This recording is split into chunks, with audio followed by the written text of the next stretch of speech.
welcome to the stream to some reactions to a rumored Traitors cast for season 4. I can't believe we're already in 4 seasons deep on the Traitors.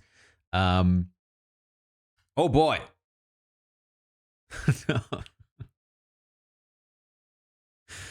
Oh boy.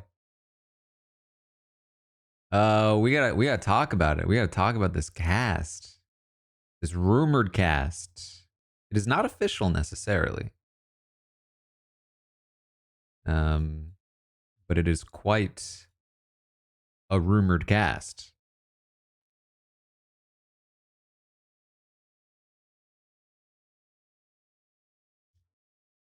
All right, making sure I just tweet this out.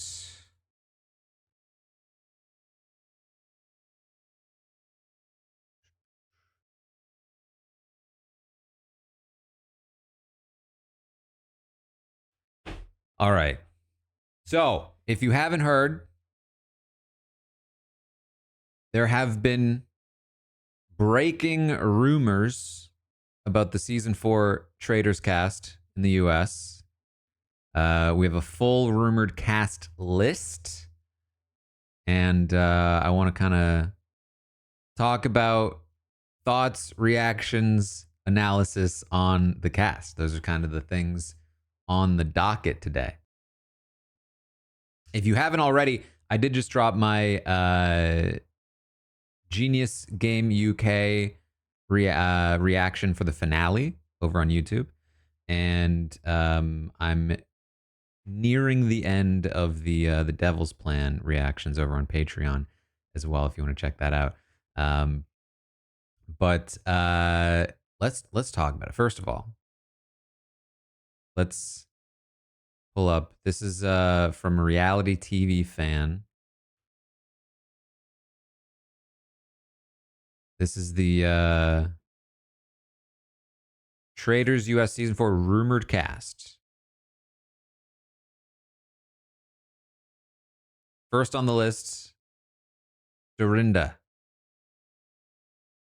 I think she was on the cast already. Second on the list, Rob Cesternino. Excuse me?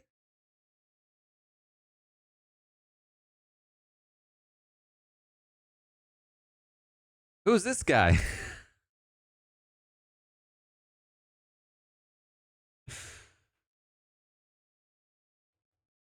Oh boy.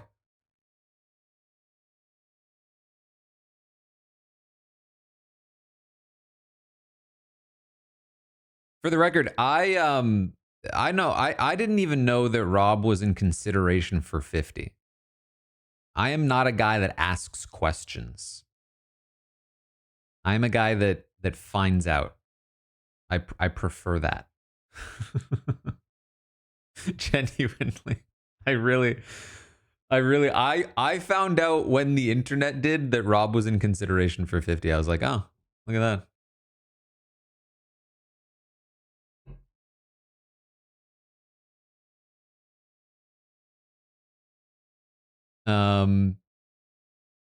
I do know, I had talked to Rob. I do know that he's wanted to be on the Traitors. Is that Taylor in the chat? I mean, Taylor, when are you going on the Traitors?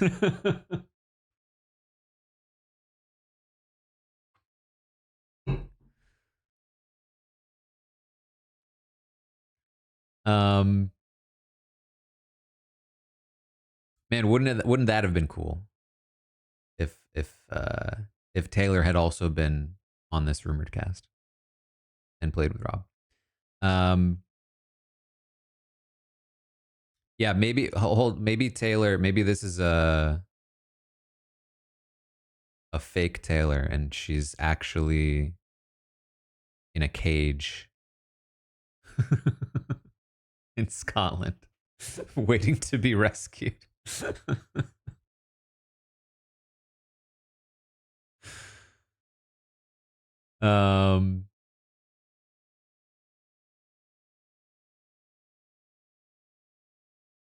Anyway, I do know that Rob has wanted to do the Traitors in the past. So it's not surprising to me that he might be on a rumored cast list. Um, just not necessarily, right now. But here's the thing. Here's Rob. If somehow you don't know, because some of you might only know Rob from the podcast. Perhaps you don't know Rob at all if you're watching this like on YouTube or something. But Rob Cesternino, very famously, was called the best player to never win Survivor by Jeff Probst. For the record, the other person who now holds that title won Suri Fields. Very famously, dominating winner of Trader Season 1.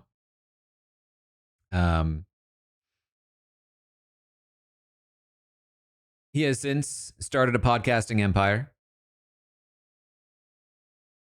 and has talked about how he was in consideration for Survivor 50. Did not make the cut. Seems like there was perhaps another option. He was and is, or at least when he played Survivor, right? He was somebody who was a very like entertaining character. He was kind of he kind of broke ground in a lot of ways on Survivor. In terms of strategy, he brought a lot of more complicated Big Brother strategy to Survivor, flipping on his alliances, not just running down, the sort of easy path. And when I say flipping on his alliances, I don't mean that like he's like a super untrustworthy ally or anything. Just back in the day, turning on people at all wasn't really done. You had an alliance, you stuck with the alliance. Even if that alliance didn't do much for you. And so on his season of Survivor, they were like a group of bros. Essentially, it was a gender war season. And he didn't really fit in with the bros. And so he flipped and worked with the women. And then, ended up kind of like flipping back and forth, sort of because he didn't really have like a super solid group of his own. Woony, thank you for gifting 5 subs over there on Twitch. And so this really broke ground in Survivor. On top of that, he was a fantastic confessionalist, always, cracking jokes. If you go back and watch Survivor, the Amazon, he is very funny, can also at times be very cringy. But, it's been like 20 years, 20 plus years. So very excited to see what Rob can do on a show again. Because especially something like the Traitors, because the Traitors is, I would say, number one, ripe for strategic innovation. Because it's like such a strategically dead show. So if Rob can bring something new to it, that would be excellent. Number two, it's a show for characters. And I feel like he can really bring the entertainment. Like Rob is not going to be boring. He's going to go on there. I think he understands the show in the sense that he knows he's not there to like lie low and, be boring and try to like optimize a winning path. Like he's going to be there to make good TV. And so that's what I would expect from Rob Cesternino on the Traitors.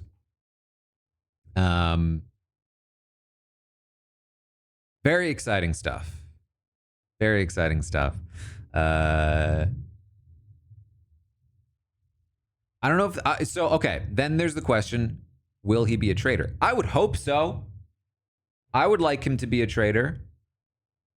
Um, the problem is, I would say, for Rob coming into this season, who in their right mind would not expect him to be a traitor? Just the meta game of the Traitors right now is that there's going to be one survivor, one big brother every time. And we will run through this cast. There's not that many survivor big brother players. On top of that, none of these survivor big brother players are, I think, your typical known for being overt strategist kinds of players. Like, there's no Dan Giesling or Sari Fields, on this cast. Rob is kind of the closest one to that. You could argue Natalie has a bit of that as well. But when you're looking at, just to quickly spoil some others, people like Ian, you could look at Tiffany and Natalie and say that they are the next biggest. But I think Jam Jam has a reputation for being more character than strategist. Not that he's a bad strategist. In fact, he was quite good. But I think Jam Jam and Ian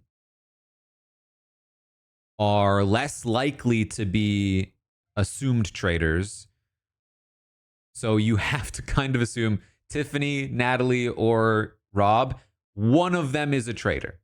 1,000% at least one of, if not two of them, are traitors, right? Like, that has to be the case. Based on the current metagame of the Traitors, you'd have to assume one of them is a traitor. That's not great. That means if Rob is a traitor, they'll have his number. And if he's not a traitor, it's almost worse. Yeah, I mean, again, this is not necessarily a finalized cast. It is a rumored cast. There might be more people. There might be differences in the cast. This might not be like an actual thing. You have a hot take, but you don't know if you should save it or share it. I don't know. Depending on what it is, maybe you should save it, or maybe you should share. I don't know. What are the downsides?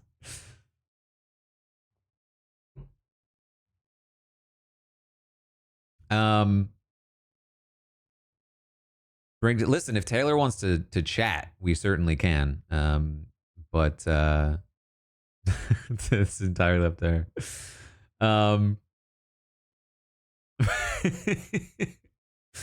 Taylor specifically, watch Survivor the Amazon and watch Rob say things that made me a feminist at the age of 6.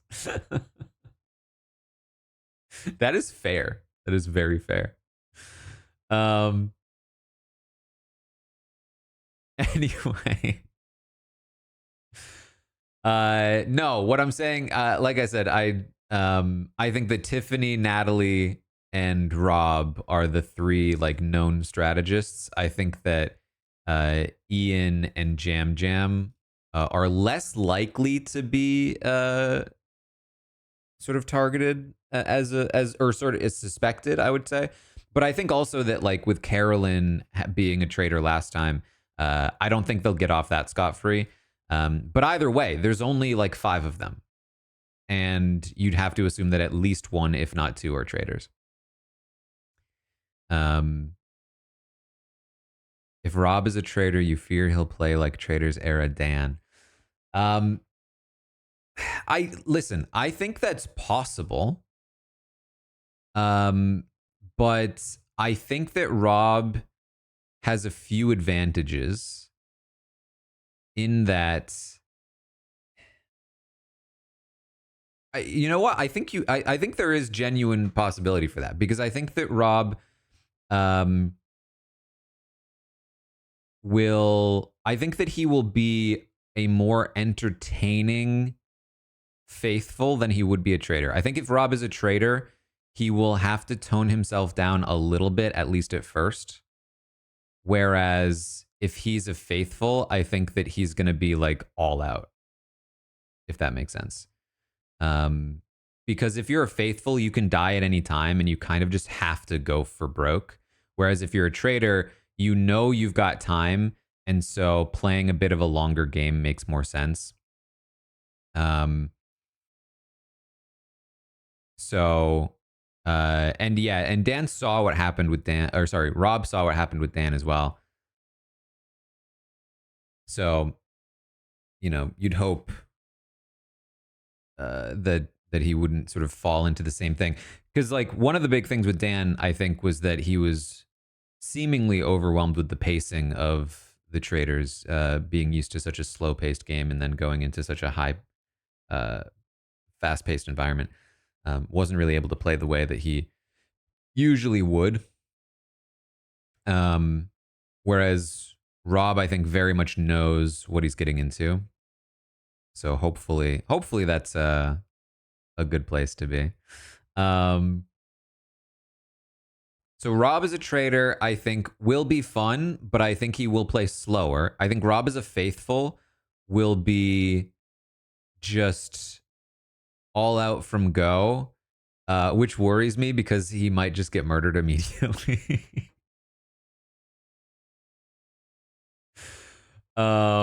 Especially again because like there just aren't enough Big Brother Survivor players. I feel like you'd ideally want more, and the fact that there's only like 5 of them is rough. Also, like looking at the, we can briefly talk about this. Like Ian, I think is good to have on the cast. I think Ian would be a good ally for Rob. Granted, Ian just most recently on TV played All Stars 2, and on that season he was basically like betrayed by anyone. Um,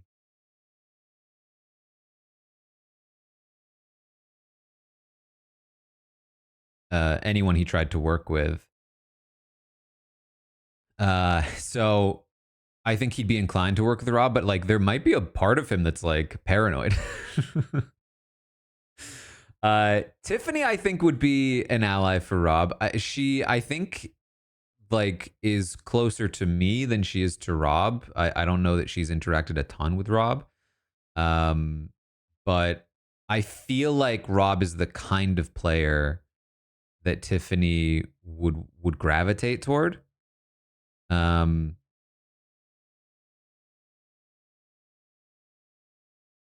because like she really gravitated toward like the Derricks and the Claires, like the nerdier strategists, and I feel like Derek and Rob have like fairly similar vibes, to be honest. Um, so I feel like they could work well together. Natalie, I have no idea, actually. Like, I don't know what their relationship is. I'm sure they've interacted, but I don't know if Natalie is like, you know, a friend of Rob's. I feel like on paper, Natalie is a savvy player. Yeah, Natalie Anderson, The Amazing Race is kind of wild. It does say note it's possible her twin sister Nadia could be involved too, but that's unconfirmed as of now. So if it was Natalie and Nadia, then it would make more sense, I think, to call them both from Amazing Race. But Natalie herself as a Survivor or as an Amazing Race player is wild. I know Nadia also played Survivor, but them as a duo is much more known for from their time on Amazing Race. A twin twist on the Traitors would be very entertaining. I would say personally, my feeling, knowing Natalie purely from seeing her on TV, I've never interacted with her in my life. I feel like Natalie is the kind of player that would be wary of Rob. I just don't know that their personalities mesh super well. I think Natalie is very savvy and very strategic and might not want a player like Rob like getting in her way because he's got maybe his own ideas of what to do. Um, I think if they connect, yeah, I think she's a loyal player and would work well with him. But I don't know what their relationship is, and I don't know if she's going to like uh, be inclined to want to work with him. So I think this is perhaps like the big make or break for Rob. Is like, can he work with Natalie? Will Natalie want to work with him? Um, you're here for Survivor and Survivor Crime. I mean, listen, I think that you sort of look at what happened last season, and it was a lot of the Survivor and Big Brother people targeting their own, and they kind of just ate themselves up, you know?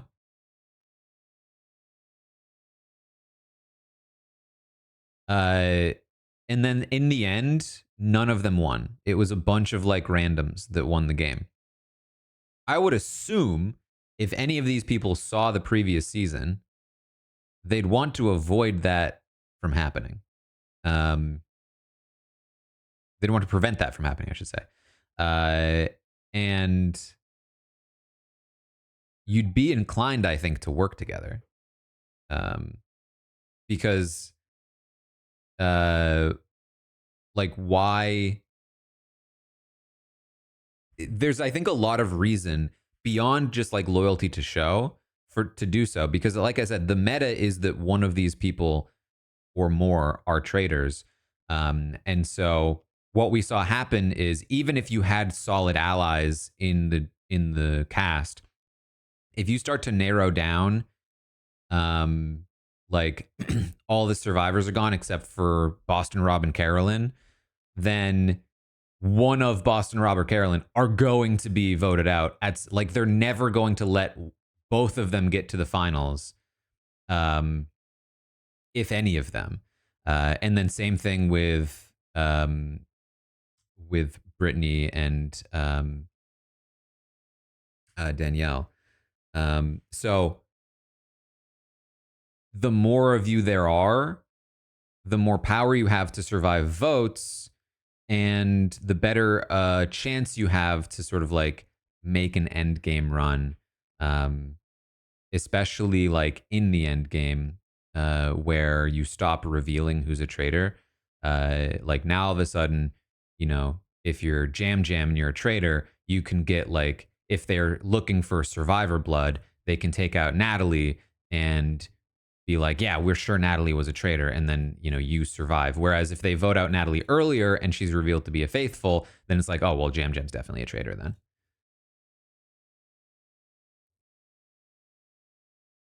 So,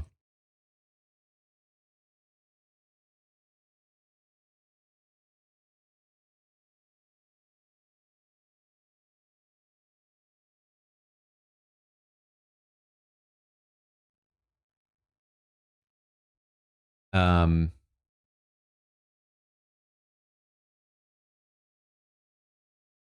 so I think that's something to consider. Uh, let's talk about some of the other players. So Ian, as I mentioned, most recently played on Big Brother 22 and did not have a great experience.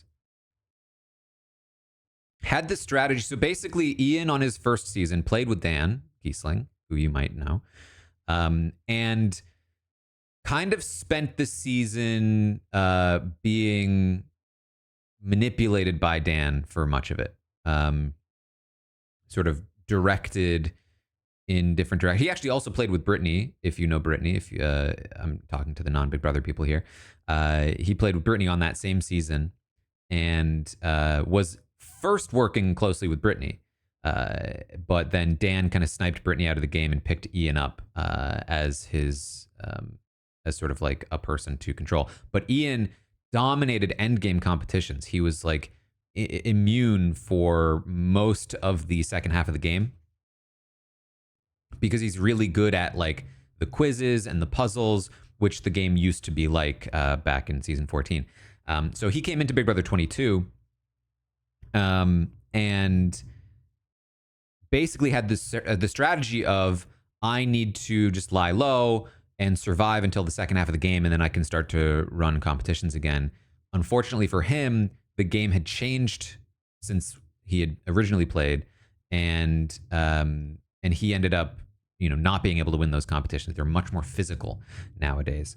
And on top of that, there was a big um, uh, alliance structure that kind of boxed him out. He was working closely with an ally who he felt like he was friends with outside of the house, and she just kind of led him around. Not even the way that Dan did, where like Dan was bringing Ian to the end or close to it, but in a way that was sort of like a little iffy, and ended up getting betrayed by her in such a weird way, where she like pretended she didn't vote him out and was like crying when she voted him out, but she was like, though she could have saved him, and all of this stuff. Bit of a wild situation. And so I'm curious to know what his approach to a show like The Traitors is, given that the competitions don't matter at all. And this is now going to be much more like socially focused. I would have to imagine that Ian is going to be very excited about bringing new strategic angles to The Traitors, in the same way that I think Rob would be. I think they're going to work well together. Ian podcasted with us for a couple of years pretty regularly. I don't know that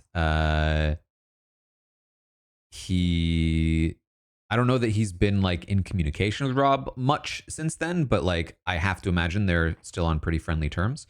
And I think that they will want to approach the game in somewhat similar fashion. Rob's strategic side really bonding with Ian, Rob's more entertaining side maybe being like something that Ian feels is good cover for him. I do worry for Ian in terms of like if the Survivor Big Brother players don't have control over traitor kills, I could see him being an early traitor kill just because, they're worried that he's gonna like sniff them out because he's like too smart or something.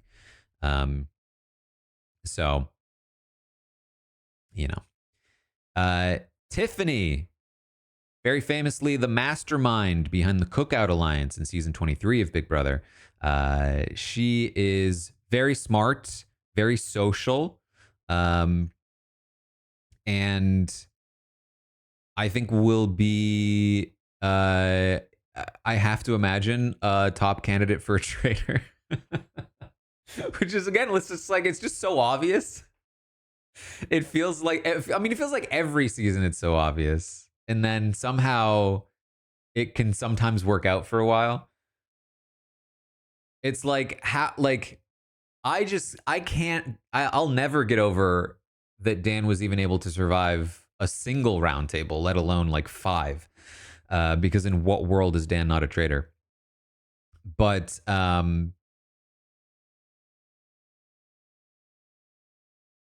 this will be interesting. So basically on her season, she had sort of one path to win the game, but then also had the Cookout, which had its own sort of mission.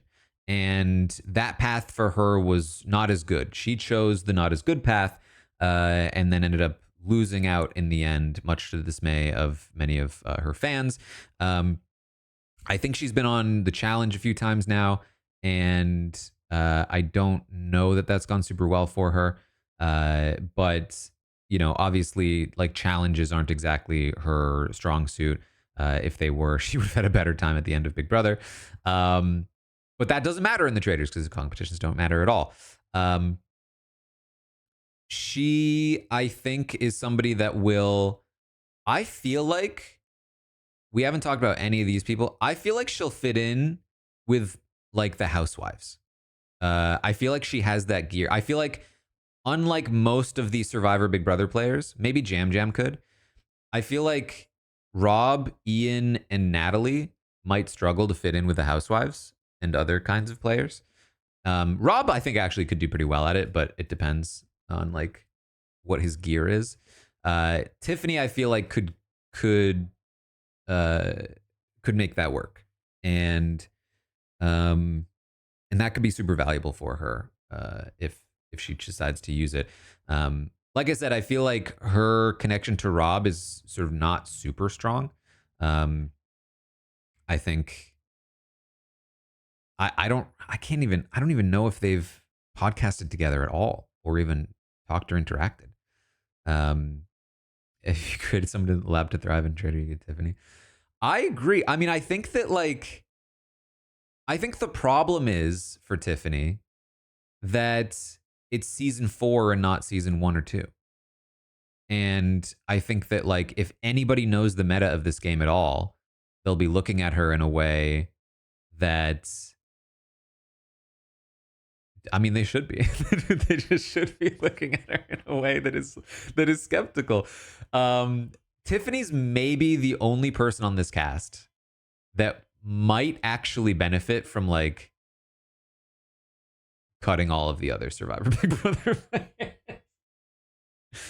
Because I feel like if she got rid of all of the smart people, not to say that the others aren't smart, but like more strategic people who are maybe more inclined to be following the meta, I feel like she could, you know, garner like she could basically pull a Suri.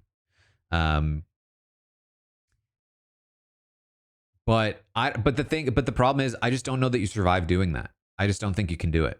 Um, even then, I don't think that that's the play. I think you still have to work with the people with the Survivor Big Brothers. No, I think the better play is actually to work with the Survivor Big Brothers and in the meantime, assuming she's a traitor, just keep around her like whichever like group of people she's able to win over because she probably will have like a group of people that want to work with her outside of that group, just keep them around. Just do exactly what she did on season 23, except instead of finally turning on Claire and Derek, keep the Claire and Derek around and then use them to win in the end. Natalie, originally on The Amazing Race with her twin Nadia, they were known as the Twinnies, had two or three runs on The Amazing Race. At least one of them was deep. She's pretty good at competitions, but again, none of that matters. She had a very good run on Survivor. She ended up winning.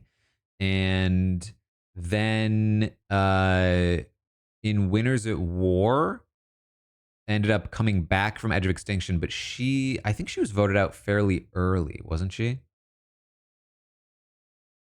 Natalie Anderson. It's funny, I don't actually remember when she was voted out in. She was voted out first. Right. No, I remember that now because what happened was in her original season, her twin was voted out first and she won the game. And then in Winners at War, she was voted out first, but then came back into the game via Edge of Extinction and made it to the finals. She like there's something weird happening with the universe when it comes to the Anderson sisters. They cannot finish a season without being at the start or the finish. So she will either be voted out or killed first or make it to the final fire. That is we can assume that just based on how the universe works. They were also out first in her second run Amazing Race.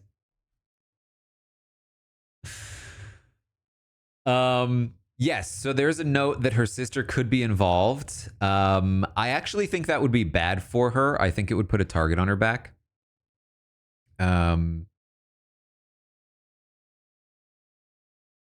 it would bolster the numbers for the Big Brother Survivor players. So there's that.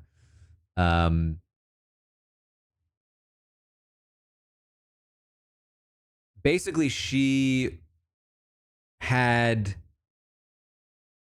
a reputation, I would say, from her original season as being fairly cutthroat. Um, she worked closely with Jeremy, who ended up winning a season of his own. Jeremy was cut. She was out for revenge. She sort of like ingratiated herself with the people that she wanted revenge on and then like betrayed them and cut them, is sort of like my memory of that season, like the overarching story of that season.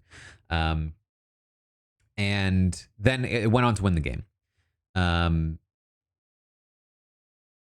I think from my memory of her time on Winners at War, there were some people from Edge of Extinction that were like big fans of hers, that were like friends with her, and then there were people on Edge that like didn't get along with her. I think is my memory. Because there was a lot of like drama from Edge of Extinction on Winners at War about like cliques and in groups.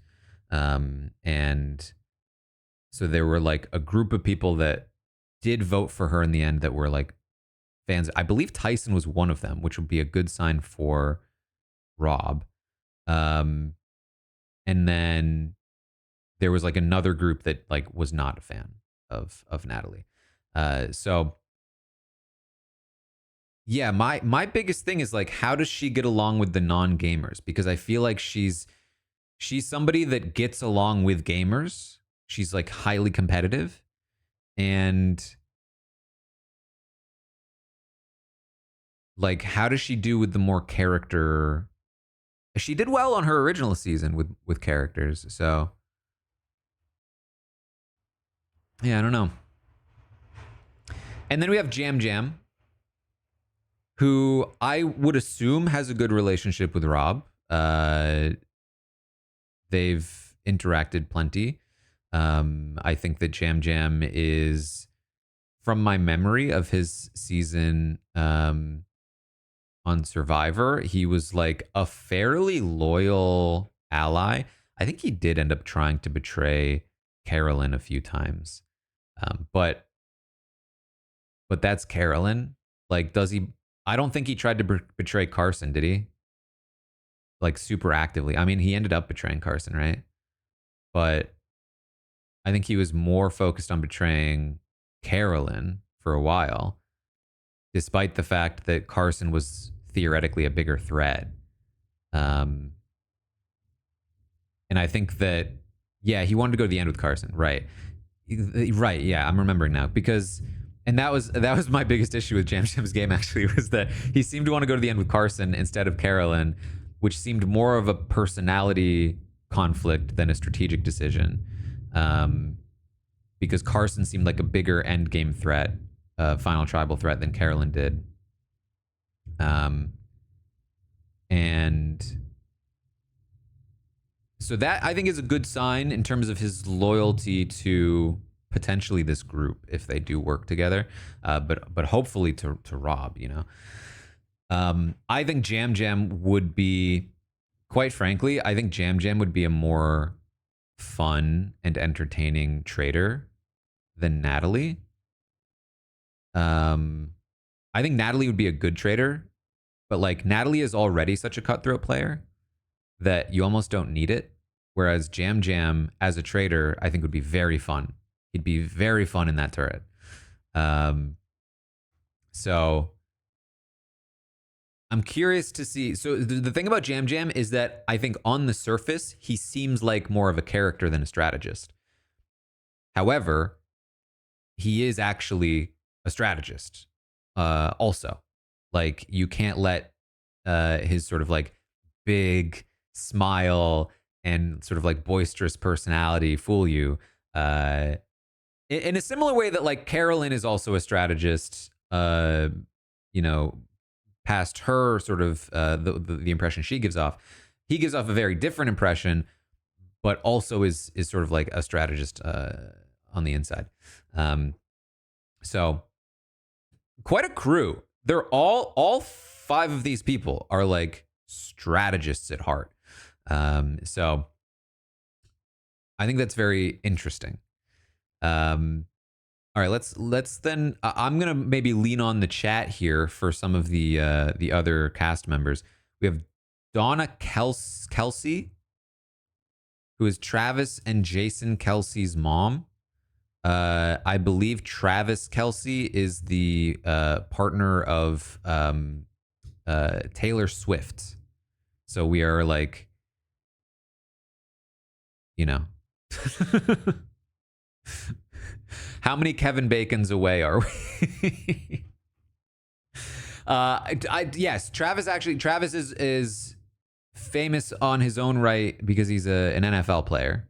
But let's be real. I think Taylor Swift is like at least 10x more famous than Travis. Oh, Jason is also an NFL player. I did not know that.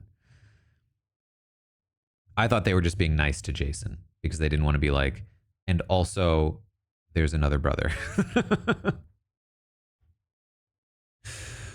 um, I mean, this reminds me of like the Dina Lohan pick from Celebrity Big Brother. I feel like parent of famous person is probably not the best pick. I think Dylan Efron was actually pretty good. I think sibling of famous person, I think we've seen work both on Big Brother, The Traitors. I think parent of famous person is tough. You know what I mean? Looking for Rob and Donna in the turret. It's just like, what are the odds she's actually a traitor? Pretty low, I would say. I doubt anyone is going to really suspect her. Maybe she'll surprise me. Who knows? But this strikes me as a casting choice that is likely just going to kind of like, you know, it just strikes me as like they just want her around so that she'll talk about Travis and Taylor. Taylor, uh, uh, I lost my Taylors. Taylor Swift. In my world, Taylor Hale is more famous.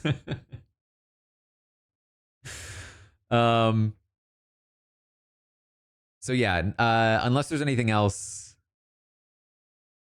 that people have on her, she's pretty funny and charismatic. She's in commercials on her own. She's adorable when you've seen her.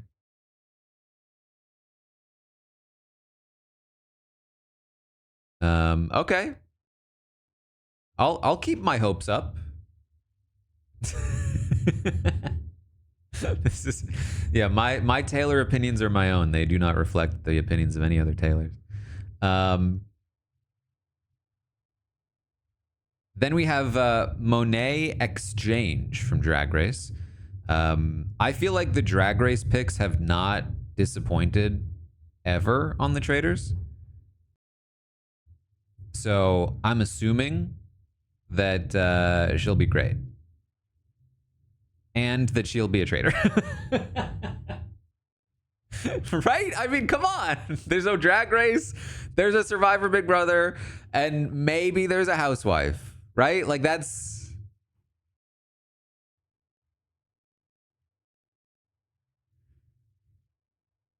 She's a winner and quite the shade assassin. Monet and Bob are close friends. She's seen every season of Survivor. Interesting.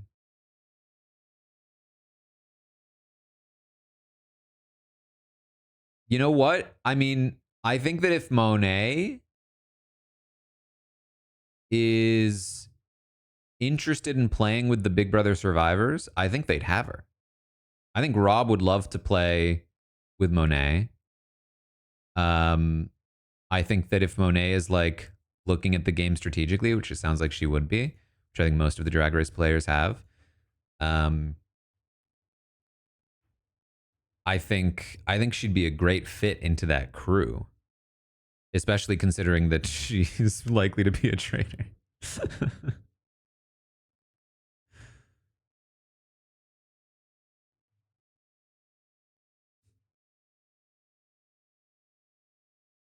Especially, yeah, if she's a huge Survivor fan, then I feel like she's gonna, want to work with Natalie and Jam Jam and Rob.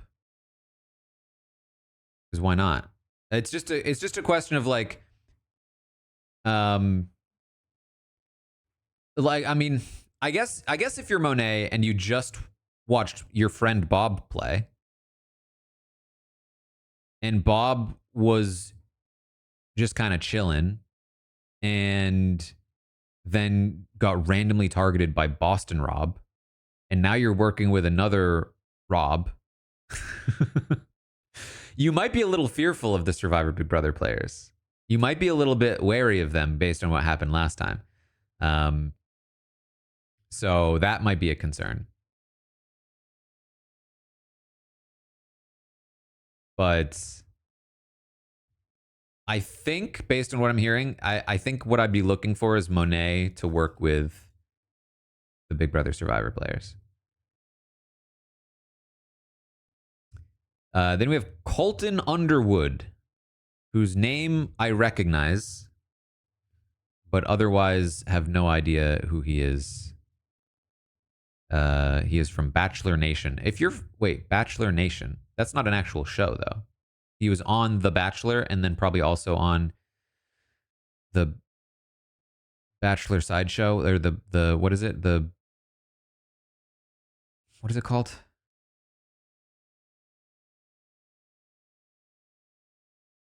He was Bachelor in Paradise. Thank you. He was The Bachelor. He stalked his ex. He won Beyond the Edge. I don't even know what that is.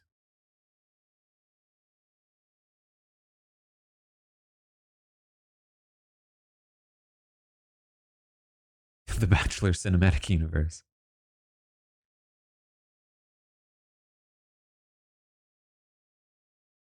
Bachelor Nation hates him. Is he like who was on last season that everyone hated?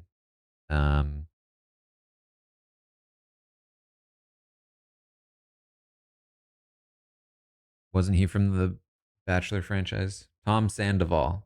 No, he was from a different franchise, wasn't he? Is he like Tom Sandoval?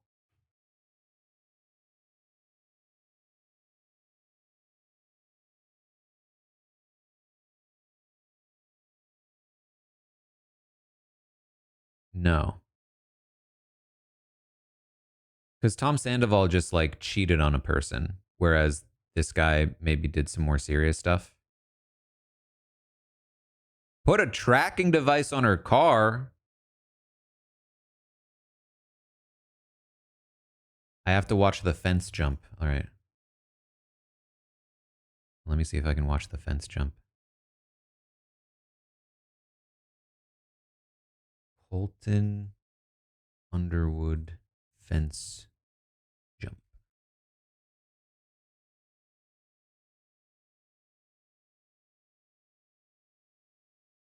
If you're watching this on YouTube after the fact, there's a chance this part needs to get cut out because of copyright, but let's try and watch this.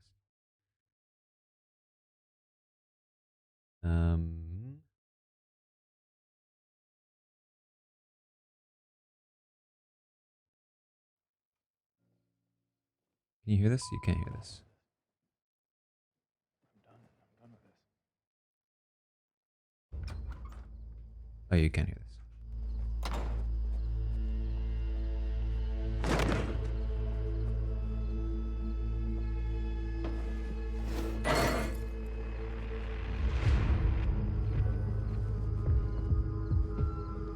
He said, I'm done with this. I assume this is him, like, escaping the show. Like, Meta World Peace style. Somebody get Chris.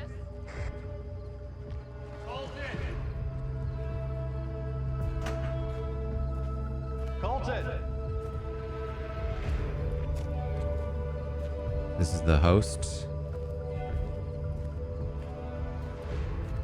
Why is it so dramatic? Colton. This music is so intense.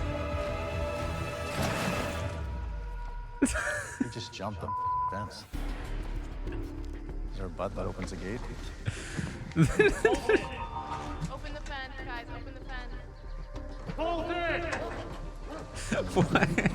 Why are they acting like he just escaped from prison?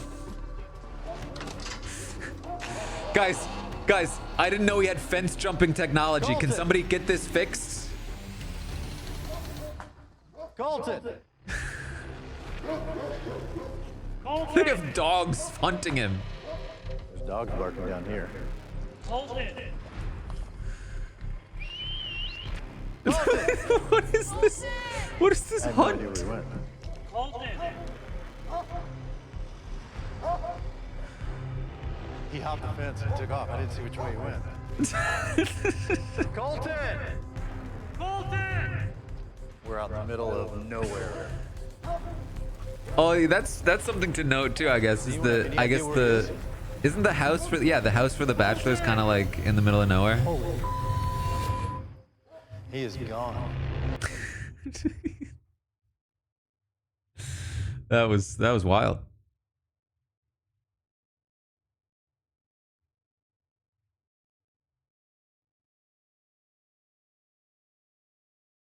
Okay, so if he tries to escape the Traitors Castle,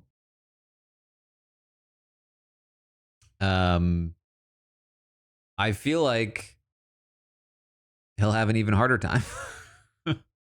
He thought he could run through the countryside of Portugal with just his jacket and his passport and somehow get to the airport. Why is this like a genuine prison escape? It was the final four of the bat. Why did he want to leave? What is the context? Like what pushed him over the edge? Was he just like, oh man, I don't like any of these women? The girl he wanted left the show. You put it early in the chat. The person he wanted decided to leave because her dad flew out to get her. He felt like it was a setup from production, so he tipped and ran through the streets of Portugal.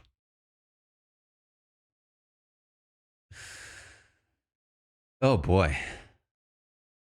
Yeah, could you imagine Alan coming in that spot? Guys, he scaled the walls of the castle. He brought out a ladder. And then he knocked it down. He crossed the moat. Via Fergus with the dogs trying to find him.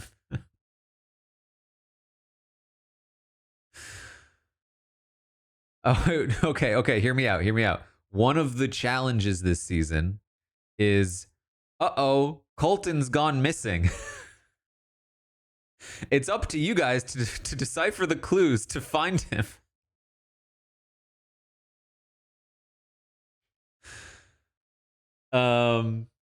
After stalking his ex, he came out and is now gay and married to an older man.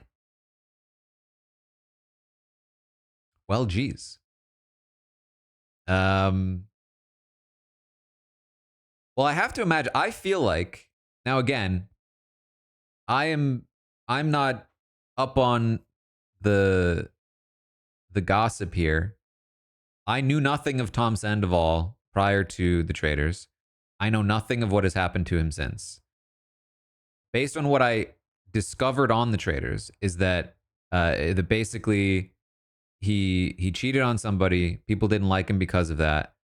But I feel like, from the perspective that I had watching the show, that he had a little bit of a redemption tour on the Traitors. People kind of liked him.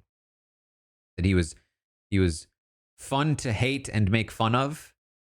And because he was kind of the butt of the joke and never really fought it, that people were kind of like, he's not that bad. I guess first, is that a correct read on that situation? And then second, if that's true, is Colton Underwood trying to do the same thing?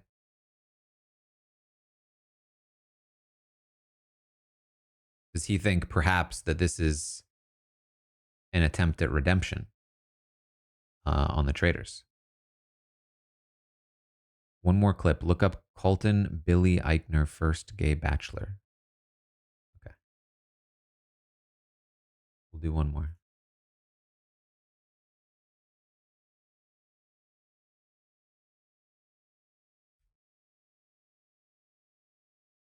Is this Colton Underwood reacts to Billy Eichner's resurfaced comments?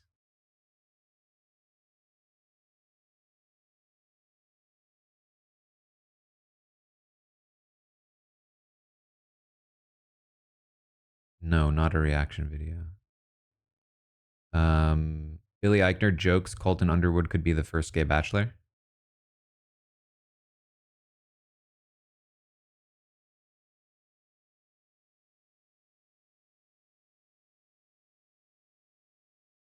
Yes.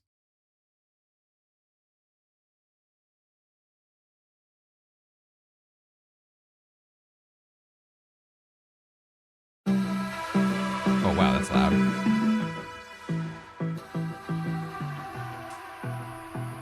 All right.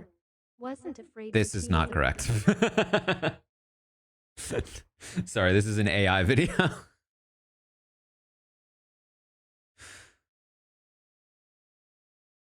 Here, I'll just leave this.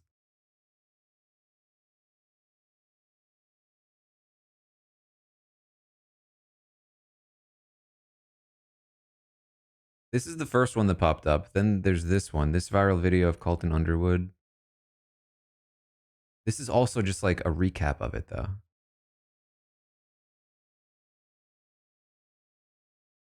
The ET one? Maybe you're the first gay bachelor and we don't even know. Billy Eichner is sending love to Colton Underwood after coming out as gay on Good Morning America. I feel like this is also just a recap now, of events. Multiple outlets are reporting that the former bachelor is filming his own Netflix reality show.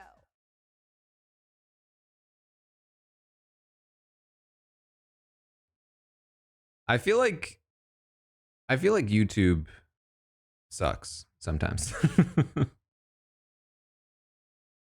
I feel like you try to look up a thing and then it's just like 50 different news outlets and then 500 different AI recaps of the thing you're trying to look up.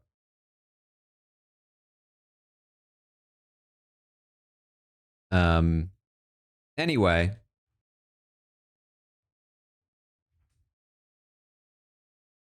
Billy was a guest in his season, made a joke about him being gay, and he was closeted in literally The Bachelor. All right, so Colton Underwood. I'm hearing he's no Tom Sandoval, that he's more boring. But he did jump a fence. So.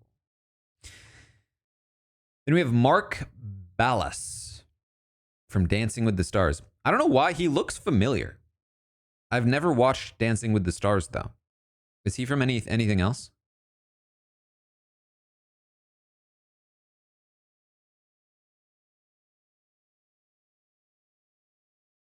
He looks like Turner. Maybe that's it.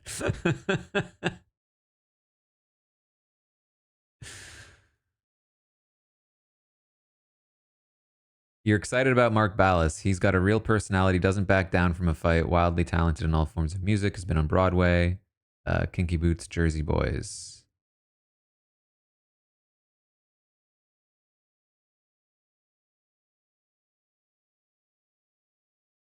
If Turner and Polly Calafiori had a child.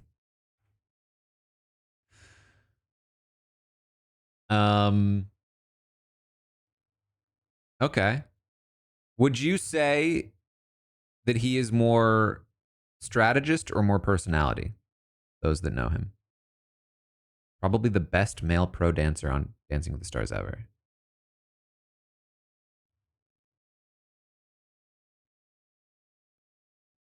Personality? Could be both.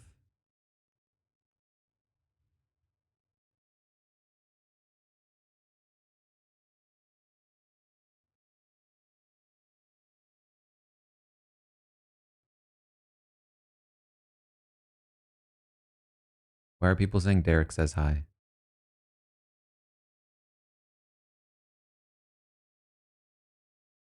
Okay, so he's definitely a personality. He might have some undercover strategist in him, but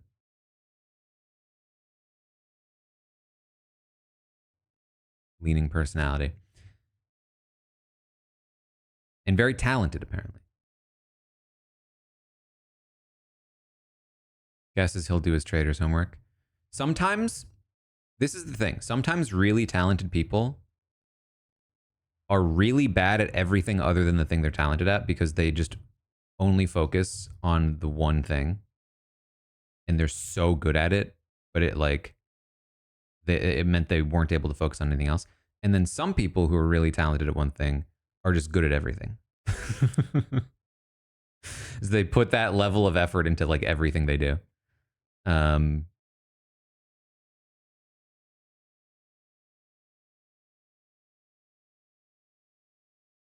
He's the type that's good at everything. Then he strikes me as the kind of person that might put in some work.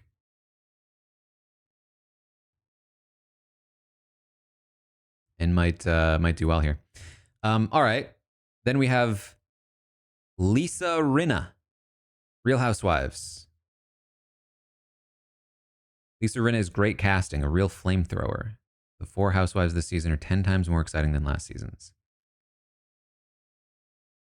Mother has arrived.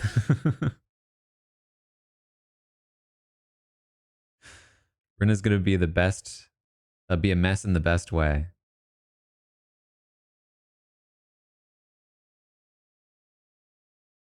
You know her from Celebrity Apprentice originally. This is Diva. Wait, she was on which season of Celebrity Apprentice was she on? Because I've seen a couple of those.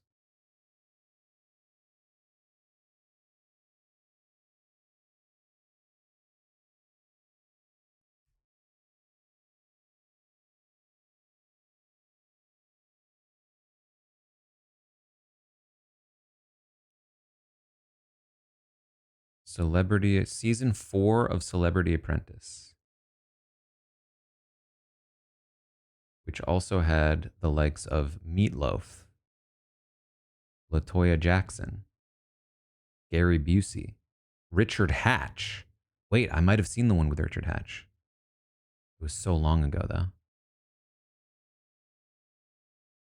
I feel like I might have watched this one if Richard Hatch was on it, but it aired in 2011.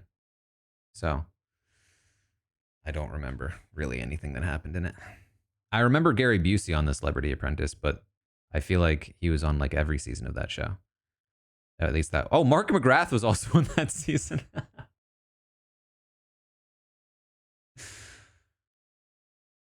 The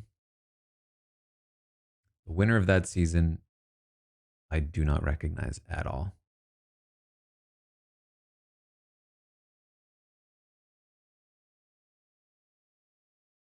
Me saying Meatloaf activated Alexa. He's giving you a description of what Meatloaf is. All right. What else? Look up Lisa Rinna Amsterdam fight. Okay. I feel like clips is a great way to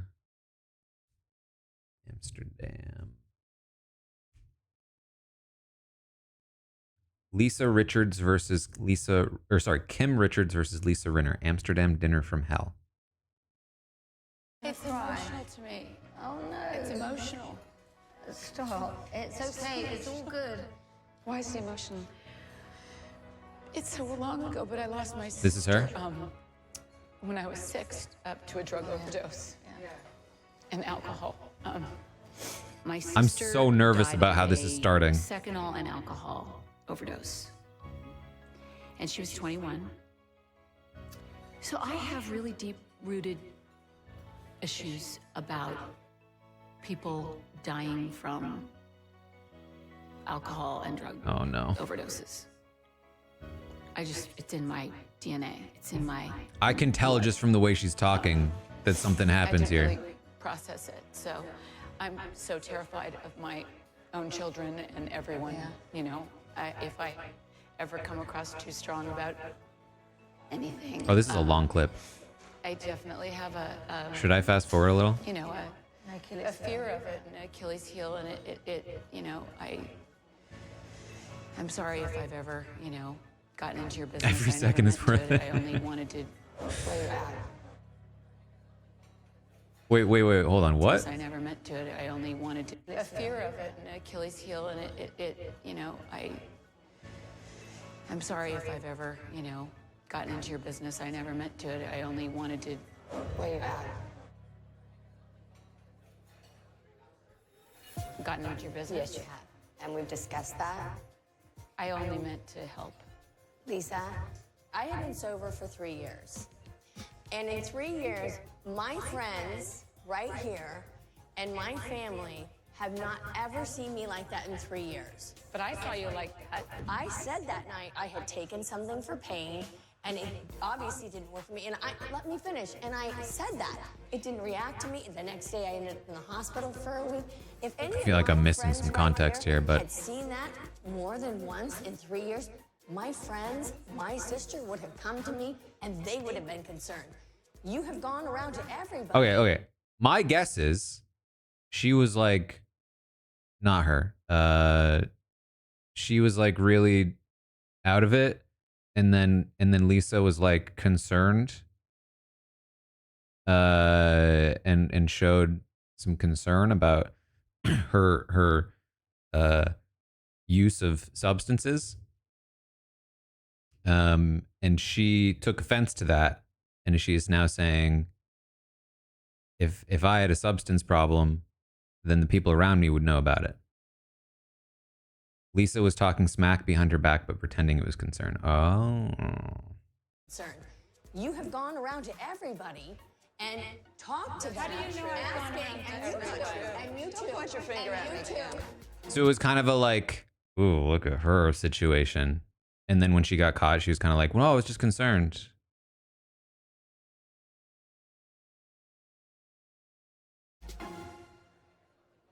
And you two asking where I've gone to treatment. Do I have a sponsor? Well, we've asked you. You asked me if I was okay, and I said I am fine. And I told you on the plane, Kim, I am fine. We care about you. I'm concerned about you. First of all, let's not talk about this. Wait, excuse me. I'm concerned about you and your situation at home.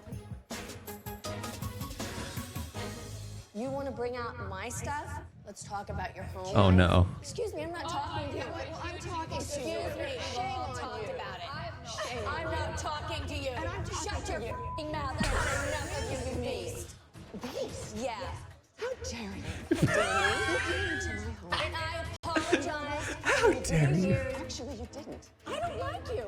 Guess what? I love the tone of her I voice. can't find one damn thing to like about you right now in the moment. I never found one thing to like about you. I did nothing. From your hair to your face to your attitude.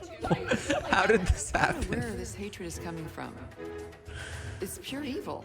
What is wrong with you? Kyle, shush up. You should have said right from the beginning. In 3 years, I have been okay. I talked to him on the plane. You're like, Is this like the Keisha's birthday of Housewives? you want me to defend you even though you're acting like that? I've never needed you to defend me because you've never had. Kim, yes, I have. She does defend you, Kim. She does defend you 1,000%. She defends me more than you do. Kathy would not ever act like this. Kathy would have my back like a real sister. You have been doing this to me for years. They are sisters? Sister or anyone like that. You don't These two? understand the relationship No, with I my don't, but sister. it's not okay to talk to anyone like that, Kim. It's just not okay. Your behavior's not okay. Really? Yeah, it's not okay. Why don't you have a piece of bread and maybe you'll calm down a little? Shame on you. You're disgusting, Kim. Wait, what is the bread comment Can I about? interview 1 second? I understand your sensitivity because you've worked really hard for 3 years. When I talked to her, she said, Yolanda, I've lost 2 brother-in-laws. My husband has only been sober for 3 years. Excuse me? Kathy's and Kathy Hilton. Let's not talk about what you don't want to help. You know what? Let me tell you something. Don't you ever don't touch Just my saying. husband. Ever. Just saying. Don't you? You don't want out for everybody to know. Who's touching her husband? To talk about me or everybody will know. Did she mean did she mean physically or? Oh boy. Oh jeez. Where did she just run away?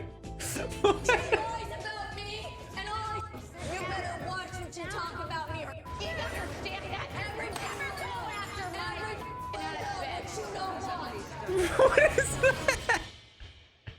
Coming up. Don't you go near my husband ever. What is the husband stuff?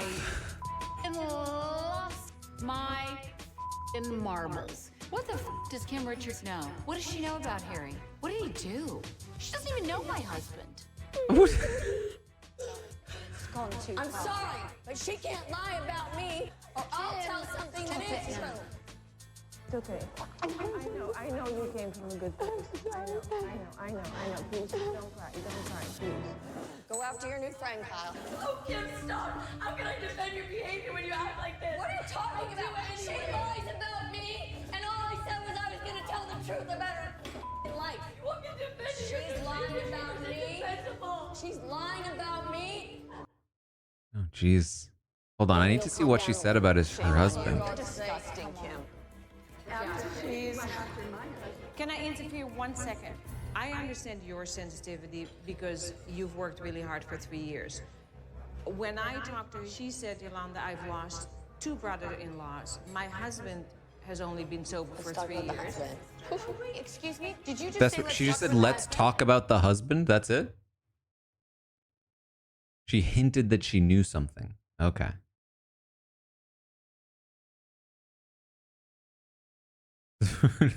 This is the next Patreon reaction series.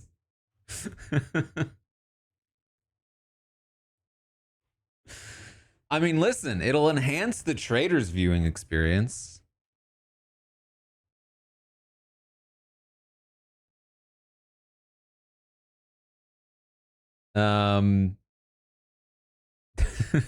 We'll go from Devil's Plan to Housewives.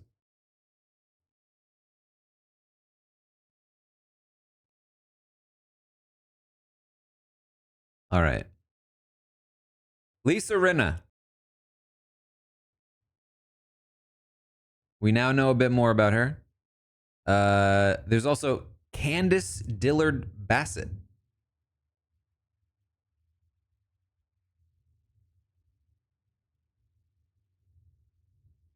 What's she about?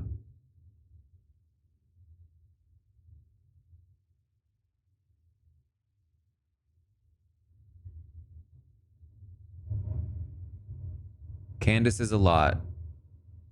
Candace is the worst. I like her, but yikes.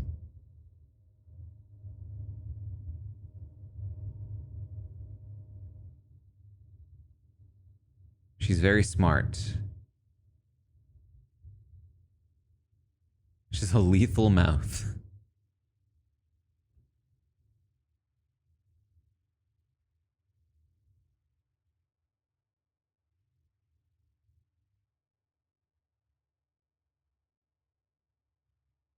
Look up the Candace and Monique fight.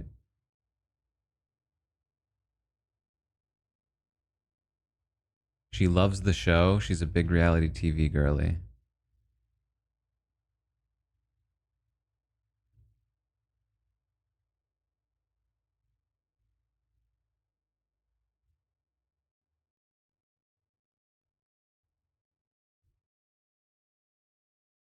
Candace and Monique fight.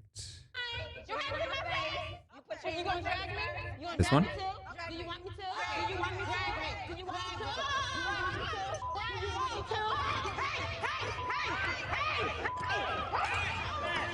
Oh boy.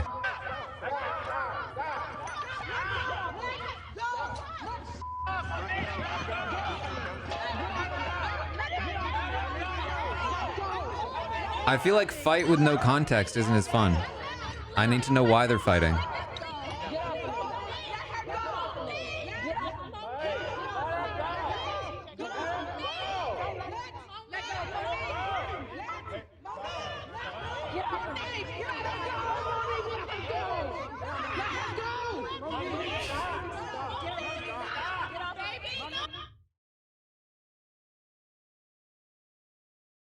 Not today, Nick.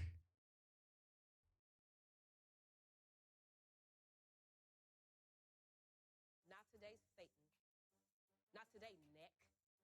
Not today, ankles. We don't have it. Yeah, that was a better clip.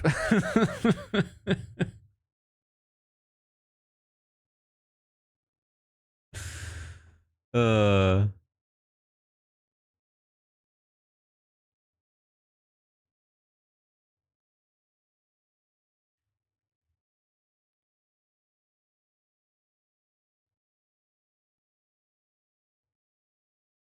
A flair for the dramatics. All right, what about Portia Williams?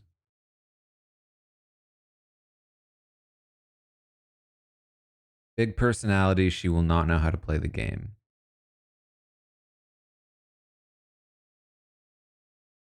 Portia thought the Underground Railroad was an actual train and there were 265 days in a year.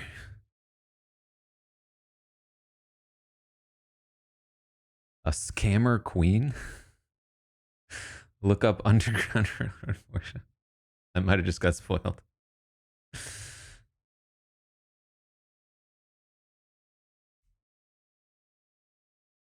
We're going to visit First African Baptist Church, which was part of the Underground Railroad. This Oh, no. history. This is the oldest in North America, correct? That's okay.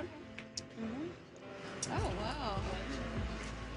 I did not expect it to be this. Wait, the quality is not great. This is old Hollywood glam. These windows on the side were put in place in 1885. The style of the building is Greek Revival, and then in the balcony is the oldest pipe organ in Georgia. Everything was built by hand. Can you imagine building this all by hand? And if you notice, the 3x3. Wait, so who am I? patch, and the Portia ceiling Williams. told somebody this was a safe haven. Wow. Being here in such a historic place really makes me feel connected to my grandfather's legacy and how hard he fought for our civil rights. Oh. If I do notice the holes we have in the floor shaped in a diamond, so the Underground Railroad passed right beneath us in that area. So this way you used to catch air as they were moving below us. And there's 4 feet of height below, in which orally was a crawl space. So these were the ventilation holes are holes. wild. To this day, we don't know how they got in or out from the inside of the church. I mean, to be standing on the same floor that people crawled under to escape from slavery, it humbles me because so many people. Her had to grandfather's a die in the civil rights struggle icon. so that I might have these freedoms. And we do believe now that more than half who ran away ran to find their family, because they didn't have no family.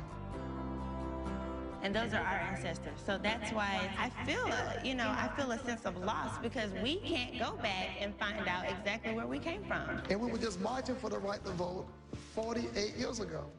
I marched when I was 6 years old with my grandfather, Jose Williamson. I remember them throwing rocks at me. That's why we should go to school and get our education. Absolutely, and tell the youth about things like this so they know and they can appreciate what we have now. Well, there has to be an opening for the railroad at some point. No. Somebody's driving the train. No. No. It's not electric like what we have now. It wasn't a train. Really? Like you really thought like there was an actual train that took them through? I'm saying it wasn't a train at all. They use it. That is just a euphemism, baby. It's a figure of speech. I'm thinking it was like, why? It's almost hurtful to me to watch her be so dumb. That's a euphemism for people that are connected to the connected, trying to work their way to freedom. Oh, no. He's not talking about put 50 cents on the train or on the damn public bus. But it wasn't really a train. You had to sneak to the next spot. You had to hide in the woods and run to the next spot. And this was a No, stop. One particular person made it. They actually. No, stop. No, stop.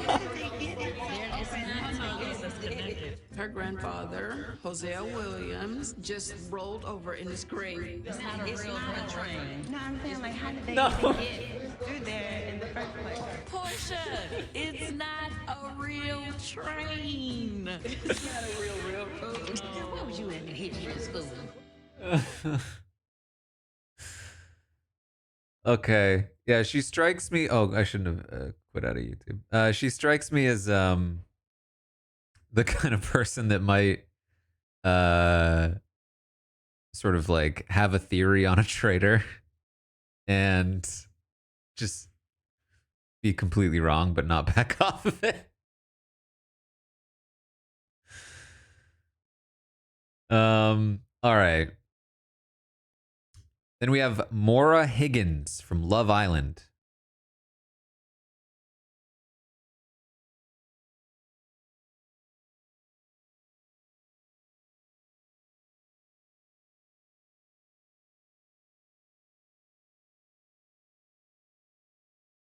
Portia has been in this roundtable eviction type show before and has done okay. Oh. Love Island UK. So like the actual famous Good Love Island.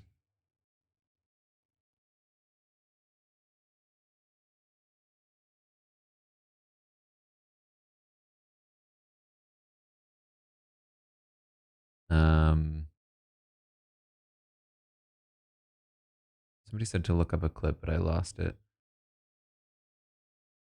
I was gonna say she looks like a host. I don't know why I thought that. Somebody said she was a contestant, became a host.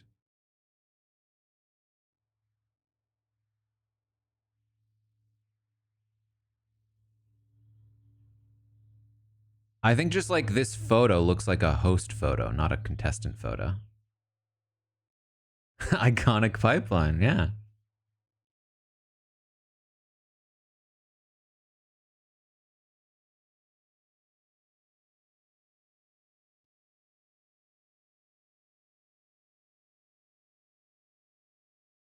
Okay, let me is there a good clip that we can look up for Maura? Maura Higgins.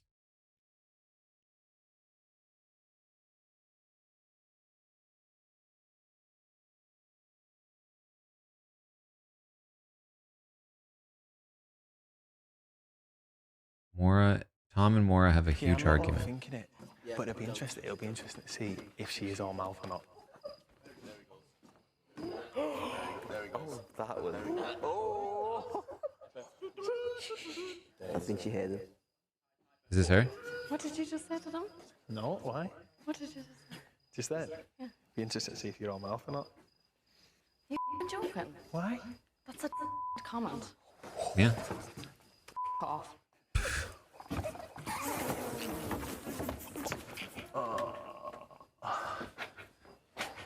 Can we clear something up?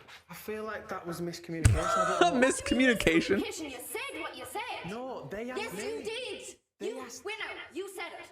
And now what, you're saying you didn't? I'm not, I'm What? They asked me a question. They asked you a question. Maybe you should have been a gentleman, okay? Is that a Scottish accent? Yes, you did. I mean, that was a good clip.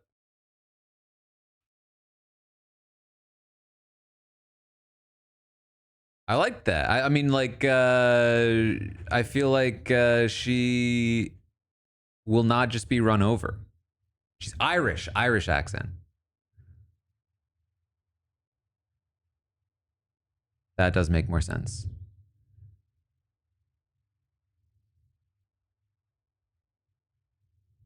Yeah, I feel like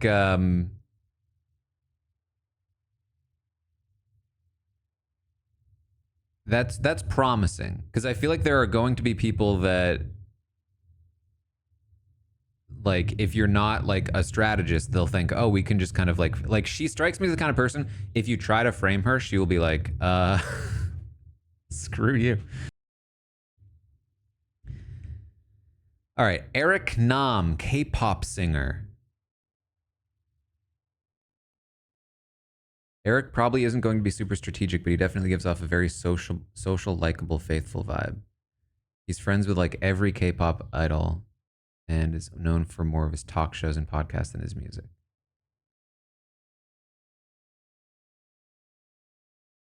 He's a soloist, but he's been hosting and doing podcasts for years. Well, maybe there's a podcast connection there with Rob. Named GQ's Korea's Man of the Year in 2016, included in Forbes 30 Under 30 in Asia in 2017.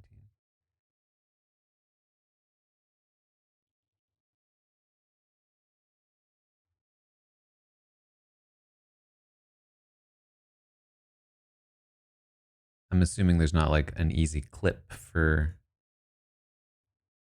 Eric Nam. I will definitely get copyright struck if I try to play his music.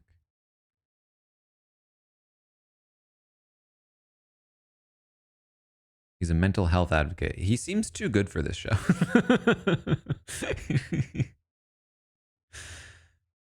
Very Dylan coded. Look up his Tom Holland clip.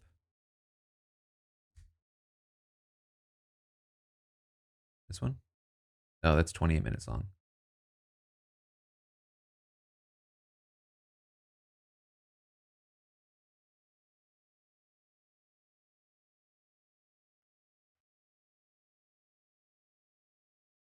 One where he jokes about his age. I feel like I just saw that. Oh wait, is this? Speak great English, though, man. Yeah. Whoop. Speak great English, though, man. Yeah. How did you learn English? I'm American. Speak great English. Oh, Tom Holland.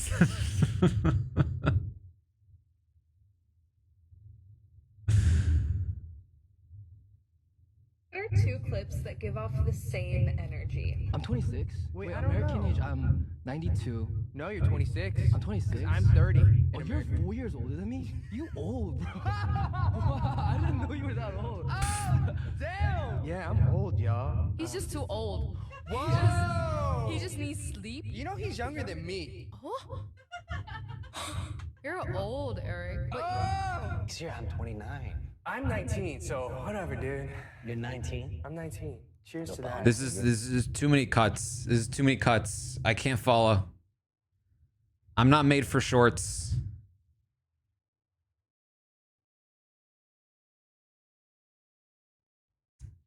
Okay. Seems like a cool guy. Then we have Johnny Weir.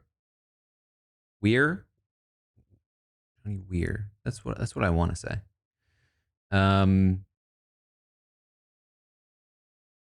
Olympic figure skater. Icon. Didn't he host the Winter Olympics? I wouldn't know. Was he on Dancing with the Stars? That would matter because then he'd have a connection to Mark. You have a backpack signed by him. Oh boy. Good at skating. Will get along well with the drag queens. Commentator. He's done a lot of reality TV. What else has he done? He was on Masked Singer. Has he done any like social strategy kind of games? Or just like talent games?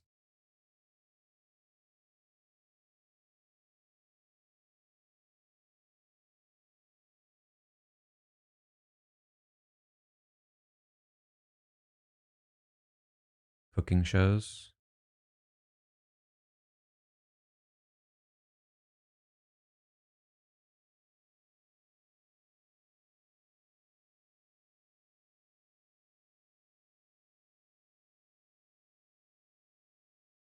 His tweets supporting Simone Biles recently were perfect. What happened with Simone Biles? Why did she need supporting? Doesn't everyone love Simone Biles?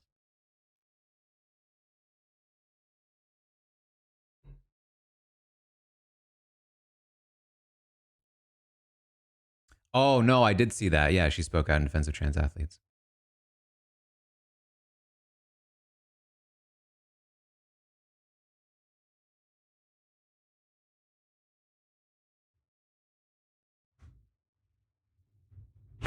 So by proxy, he also spoke out in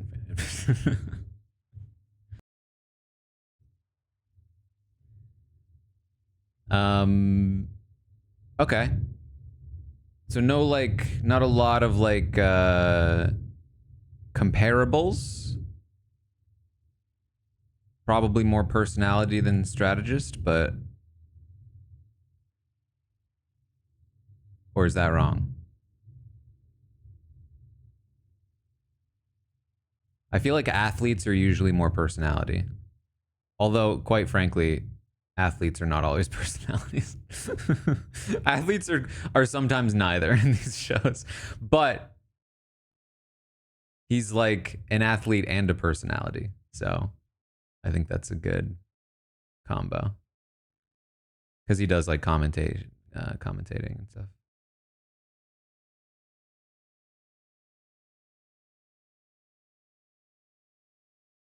Yeah, Ryan Lochte's kind of my go-to.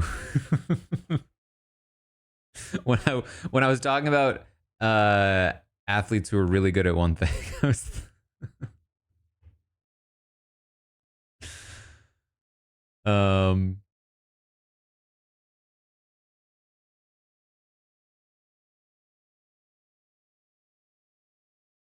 So here's the thing. Here's what I know Rob hates. Rob hates boring people. So if Rob is going to look to target people, I would assume it's the boring people first. Am I right in thinking this might be a #1 target for Rob? Assuming there's no fences to jump?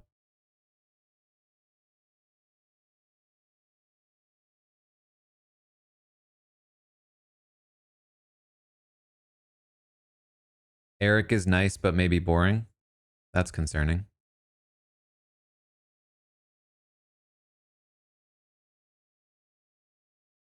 What about Mark? You think Mark might be boring?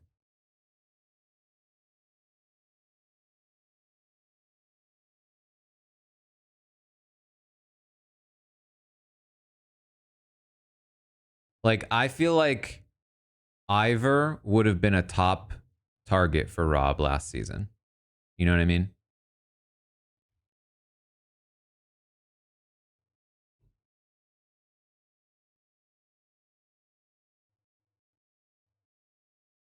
So who's the Ivor on this cast?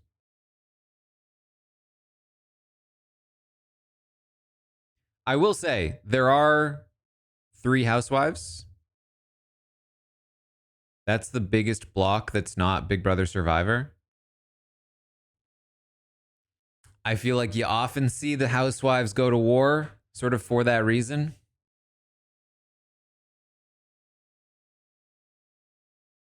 There's 4 housewives. Wait, who's the 4th? Lisa, Candace, Portia. Who's the 4th? Oh, Dorinda. I forgot. We kind of skipped over her. Note, she could be a late entry.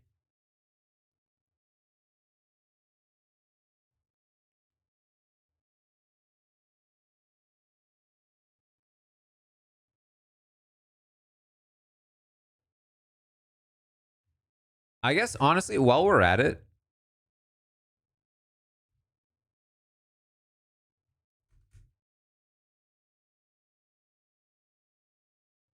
I don't like Joanna. She's always yelling about Jesus and how Jesus loves Jabiru. I didn't know that Jesus had a vested interest in Survivor, because as far as I've seen every picture of him, Jesus is a guy. I would think that he would want the guys to win. I don't see the women working well together. I know that their shelter is not going to be as good as ours. I see them all crying, panicking, trying to... Hence the feminism comment from earlier. Cell phones, they could call their boyfriends to come over and help them build the shelter. Outside of that, I'm sure they've got maybe 3 sticks together. I said that the only way Roger is going to win immunity is if it's a contest named that Perry Como song, or perhaps what type of prune is this, or some sort of other thing that only an old man like Roger would be able to determine. Heidi has been bitten by some insect, and it has now reached the size of one of her breasts on her knee. You know who's gonna win? Alex. I'd say Matt. Oh, Matt. Absolutely. I don't know how good an idea this is to give us a bow and arrow. What you got there? Bows and arrows. Matt's gonna orgasm. I really cannot wait to watch it when the girls are all taking baths. Heidi, do you need some help with This is actually uncomfortable for me. I don't know if I can do this.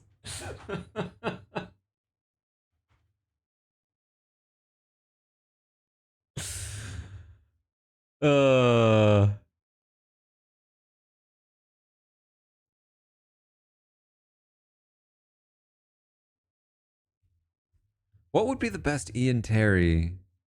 What is? Yeah, I'm Ian, and I'm studying chemical engineering. So if the hot tub breaks, I'm the one to fix it.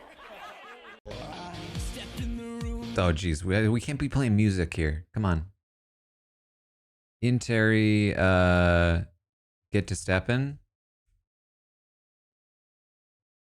Who ratted you out? I've watched you on this show since I was 10, and I have nothing but admiration and respect for how you play this game. Now for the hard part.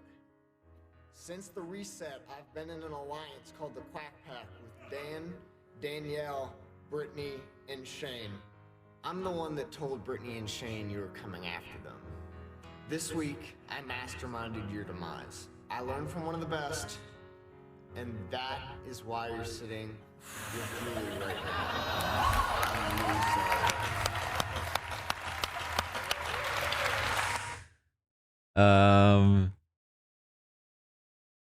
Hold on. What about Dan cuts Shane? Big Brother. I shouldn't have to put Big Brother after that. With Ian in power. Oh my god, this is 11 minutes. With Ian in power. Congratulations. Or you can choose to leave your nominations in place. Competitor. Ian, you're an equal competitor. Both of you guys got a great shot to win this game. But day one, I entered this game, and I had to get blood on my hands on day one. And Ian thought he was getting voted out here. piling up, and now I'm up to blood in my elbows. And at this point, But in the Dan game, pulled I off think a back to the miracle. jury house, and I think of Joe, and I think of Jen, and they told me there's something big in this house. You're gonna have one shot to break up, and this is that shot. So Shane, I'm sorry, I have to evict you.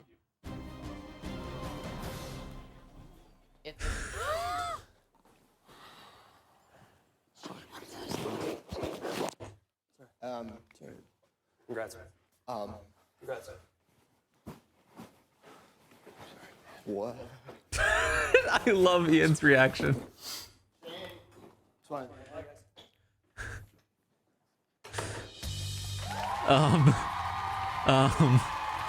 What?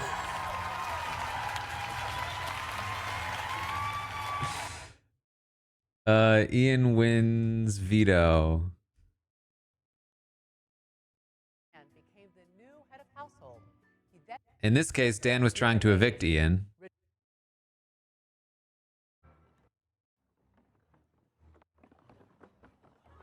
seconds away.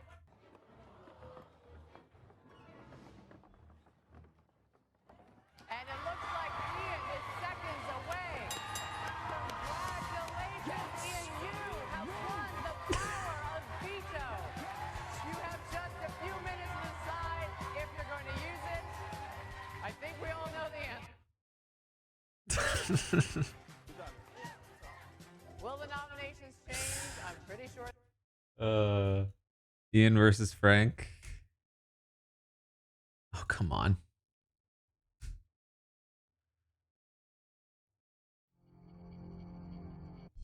You had several days to decide you were going to vote Mike out, right? What about how much time you decide? Just keep running your mouth.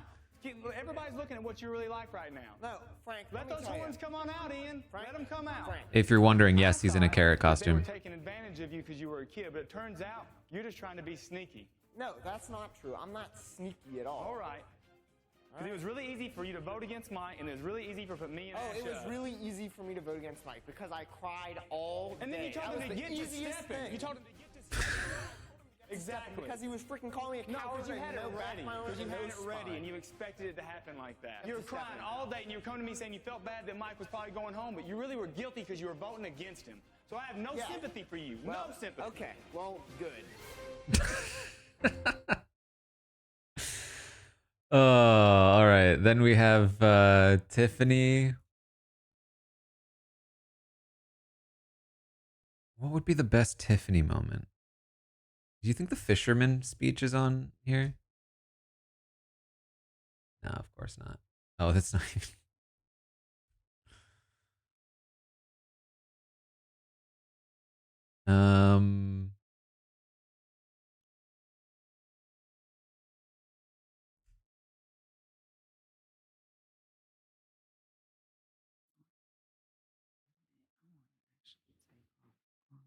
Looking at me like that, y'all know I have issues. This brain does not rest.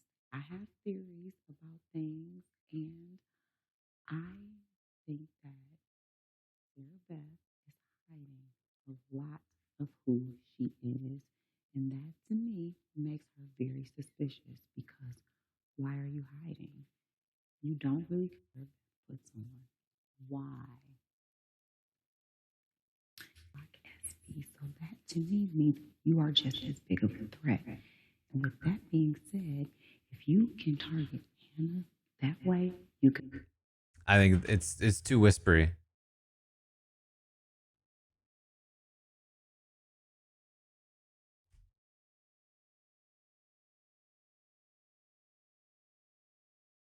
Man, Big Brother needs to get up its clip game.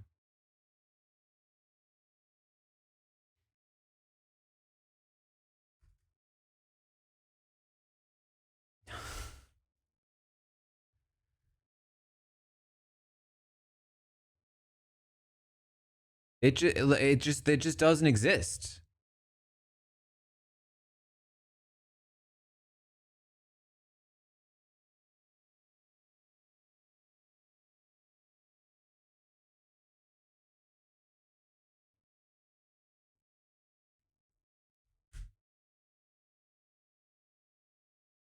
Here we go. I wouldn't give wolf. I'd say an opossum. Even though he. Who the fuck is a rooster? Yeah, rooster. Yeah, rooster. Who is a rooster? She's over here. Mine's yellow. Who is a rooster? Frenchie? You. Fuck y'all. I am a unicorn. Get my shit right. Tiffany could be like a squid. A squid. Fuck Claire. Fuck Sarah Beth. And I said that shit. Okay. What about like an anteater? Fuck Alyssa too.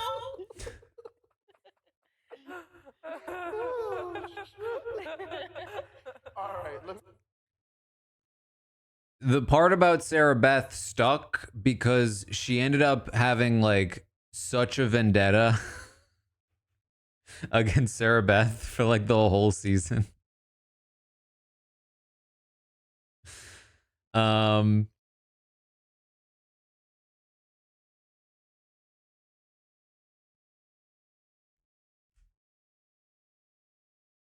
Let's see if Survivor best of. Sri Lankan twins, Nadia and Natalie, took an aggressive. Tonight, your sister is in trouble. I know it's like the last day I've thought about Nadia so much. Sister, that she's out, or for you that you're alone? It's just really up the pot to me, run to the water well as fast as we have ever. And it makes me really depressed at this point. Everything I did was to get him out, and now I can't even kick him out. I gave him the reward and everything only because I wanted to blindside him. I've been feeling. Member of our jury, Alan. Just the way Tribal went, I knew I had to pretend to mess up and accidentally vote out Alec instead of Keith and act my ass off to convince them that it was a mistake. It was a risk I was willing to take because I just didn't want John to have more power and control in this game right now than he needs. I mean, I think I sold it to them properly, but it's going to be scary, but John is on my hit list. He's been on my hit list since he sent Jeremy home, so it's been a long time coming. I need to make some moves soon. I volunteered to go to exile, but at this point in the game, when your body's already so drained and in threat, I want to find stick to the plan. Makes me really proud. No, I don't think it's here. Yeah, basically she was just like, "Oh crap, I thought I was supposed to vote out. Oh shoot, I messed up."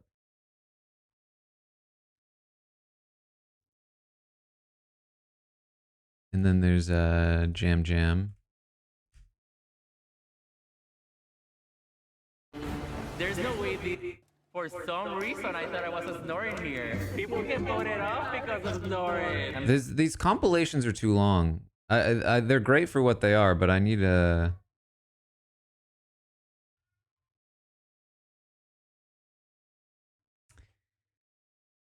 Yeah, I think Big Brother and Survivor need to up their clip game. That's what I'm gonna say.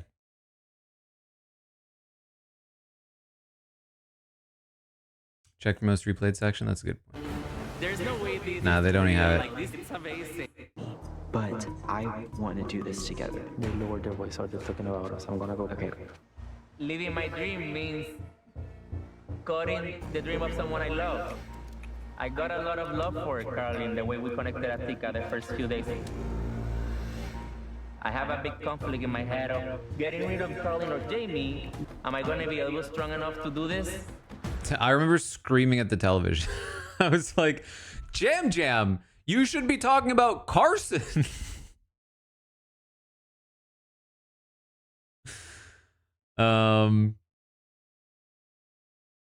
Anyway,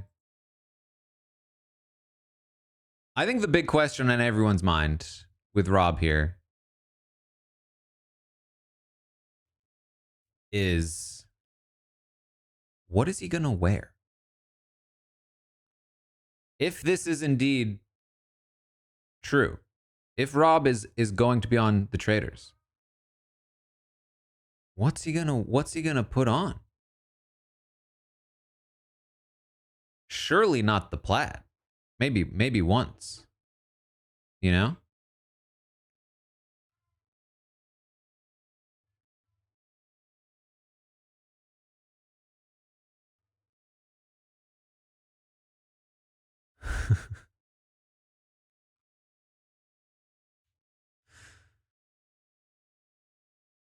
Chappelle's also worried about this.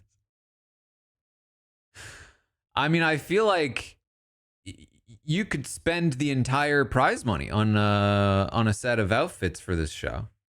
You know what I mean?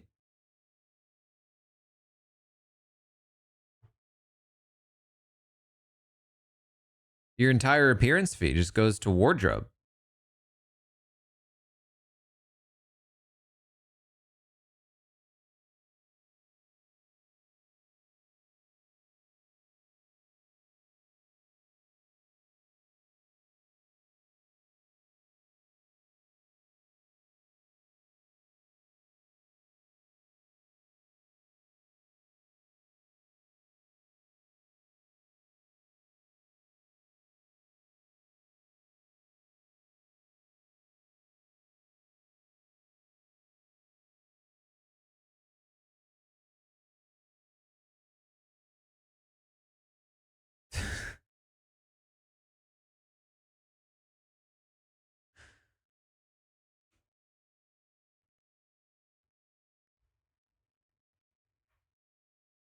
All right. Anything else to talk about here with the Traitors cast? Rumored Traitors cast? It does. I've seen some people say that there might be more additions because this is a fairly small group of people.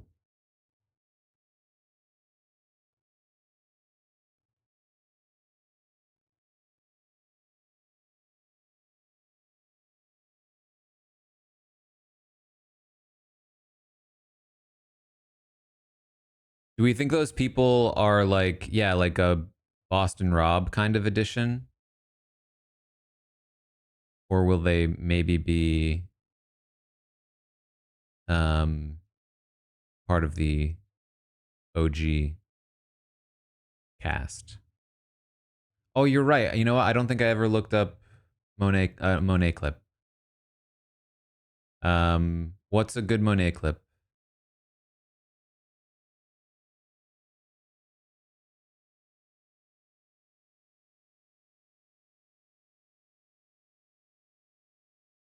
Monet sponge.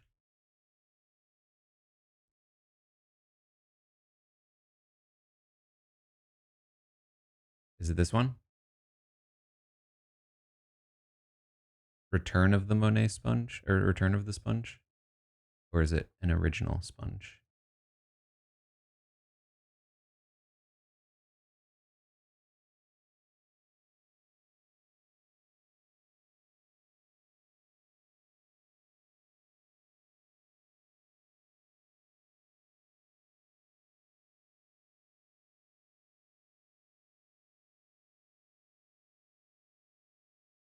The takeout split.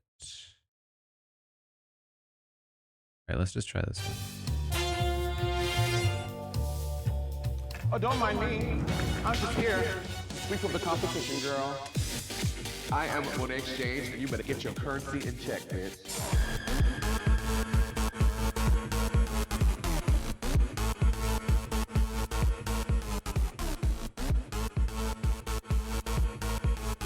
Monet Exchange. Ooh, Monet changes everything. Monet Exchange. Clean up on This seems like more of a... I'm literally cleaning the floor with my garment as I'm walking down the runway. And it's fair. Why are your earrings blue? Because it's supposed to be like water and sponge and dirt. You see what I'm saying? No, didn't get it. If these hoes try to come for me, I surely will cut thee. I will not hesitate to put thou in a ditch, because my Angela ain't no punk bitch. The Sonny and Cher Show. She's got TV. She's got TV. Monet Exchange.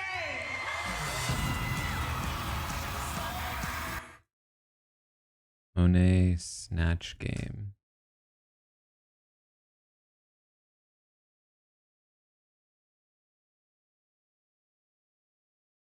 Say goodnight, everybody. Do we have time for one more? Yes, of course we do. Gentlemen, start your engine. I'm assuming not.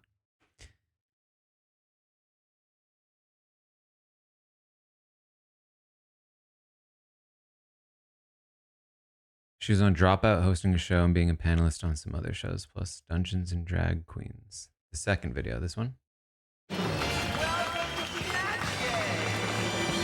Let's meet our contestants.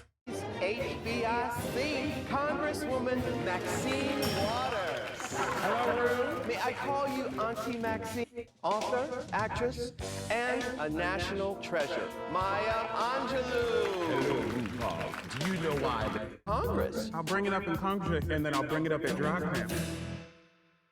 At where? DragCon. Poor woman can barely speak English. What's so disgusting? Hey, that's Like dust, still I rise. What's a tug? Ask your mama. Mama. What's my name? What's my name? Your Highness? Continue. Reclaiming my time. Please tell your granddad to shut her mouth. Reclaiming my time. See, let me let you know something. Oh, they're starting already up in here. Stop looking at me like that. You make me nervous. Beyonce, you seem a little hostile today. You have to be on guard with these bitches claiming that I didn't write my music and stuff. You said a bad word. I think I skipped too much. I don't know what's going on.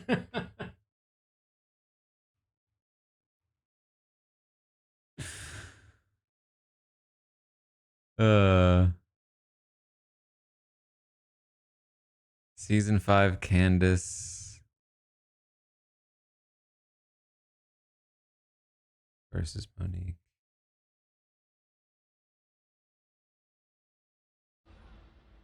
I thought that was Candace that pushed me. All right. There's so much to go through, so I want to... Doing like an RHOP photo, and that was the extent of it. Can I just say RHOP is so tricky for me. I feel like I see it all the time. And I always think it's RHAP. But then she ran from her at my anniversary party like she was the plague. Does everyone believe... I invited my friend. All she had to do was just say, hey, friend, just FYI, Sharice is going to be here. So just so you can be mentally prepared. You're giving Sharice way too much credit and energy. Why? They're too long. I'm sorry. The clips are too long. I need them to be short. I'm running out of clip stamina.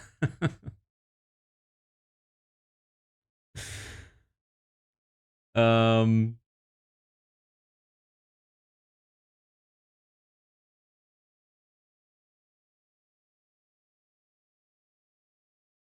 Hold on. I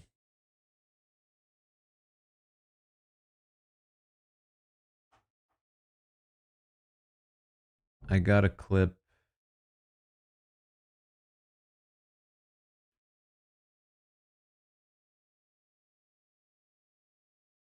What is even happening? And you'll, however, let's just say Paramount put the fear of God in her. And you'll see her on the pit stop, but you'll never see that sniveling little corporate shill here on Sibling Watchery ever again. This message is for this long neck, fucking wide back gorilla lip. Oh boy, what is happening?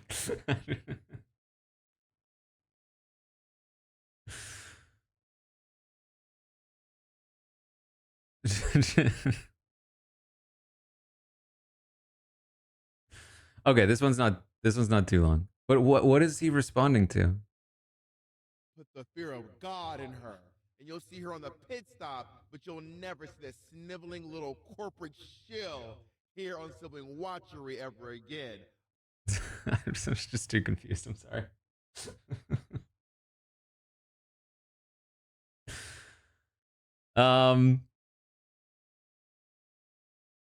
All right. I think we could do something like this in the future that's maybe a little more structured.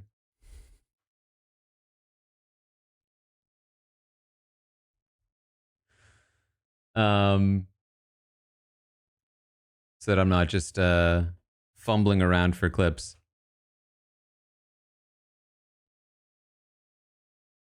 But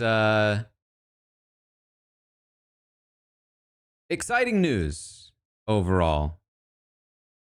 I apologize for the YouTube video after the fact because I'll probably have to cut a lot of those clips. But most of the like actual analysis I have came in the beginning.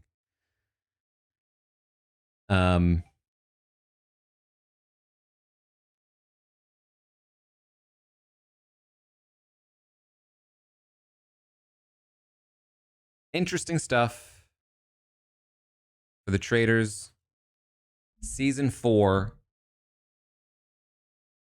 Rumored cast list.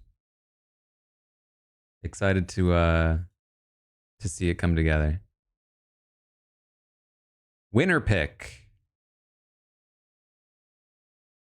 I mean, it's so dependent on who's actually a traitor.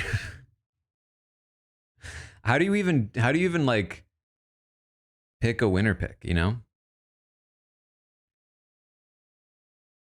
I feel like Jam Jam could do well. I feel like Jam Jam, of the people I know, Jam Jam is in a good position where he will not, I think, be seen as a huge threat, but will be able to still like work with big threats and like get along with everyone and play strategically.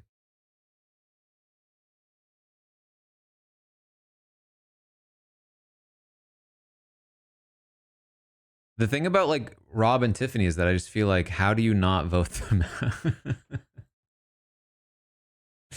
At some point, how do you not vote them out? You know what I mean?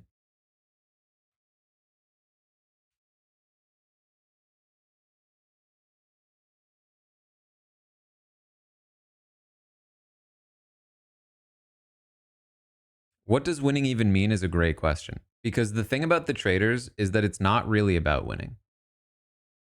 The thing about the Traitors is that it's more about being a big likable character on the season. Like, I'd venture to say that Carolyn was one of the biggest winners of the Traitors last season. I think Carolyn and Dylan Efron were two of the biggest winners of that season. Because they were big characters that were likable and were able to garner a big following based on their performance in the show.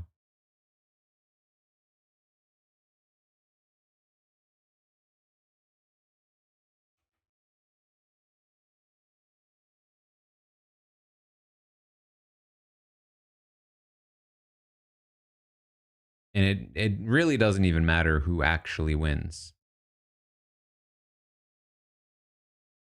Yeah, certainly Tom Sandoval, big winner.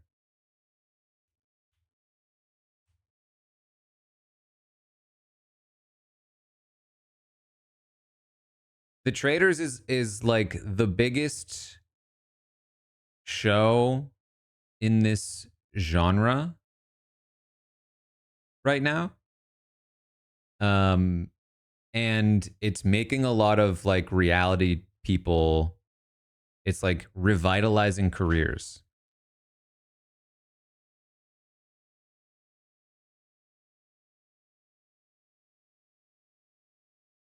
So that's kind of like, I think, the goal. Like, if I'm Rob, I'm not there to win the game. I'm there to make good TV and, you know, be fun to watch for as long as possible.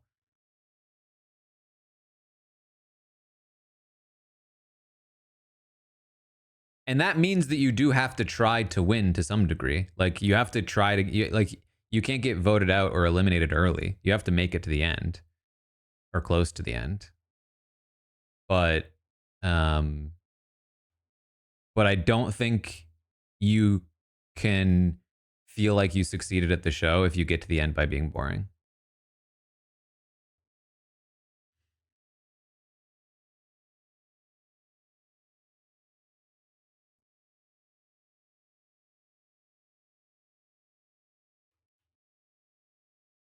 And yeah, I mean, especially like if Rob is able to be super funny on the season and people are like, oh, I want to hear his takes on reality TV, like that's a huge win, I think.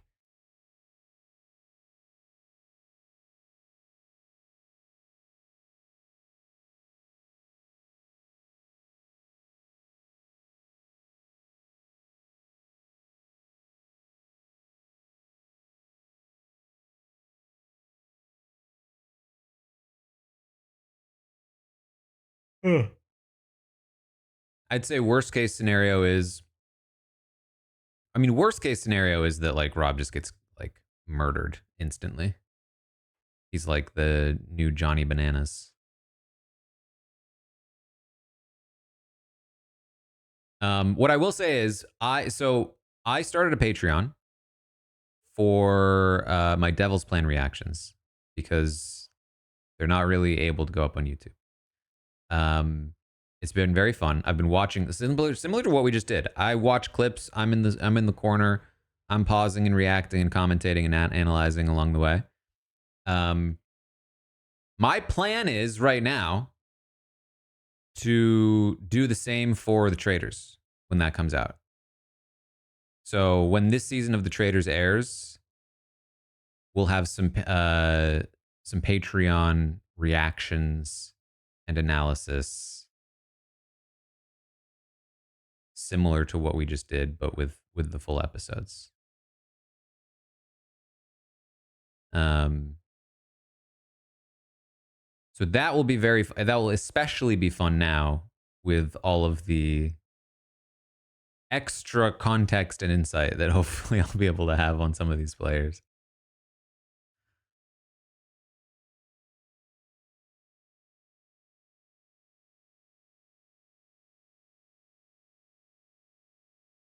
Taskmaster reactions. I mean, I love Taskmaster. I'm pretty far behind, which might actually be a good thing.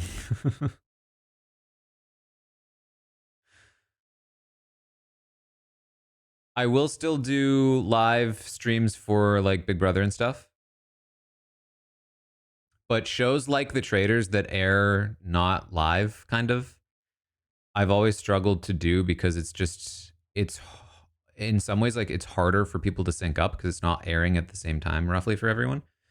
So I feel like this is a not only is this like a good way to do these kinds of things, but I think it's better content to be able to like pause and discuss while the episode's playing. It's just a little tricky copyright wise because we're technically playing parts of the episodes, but you know, obviously there's tons of commentary and analysis happening, so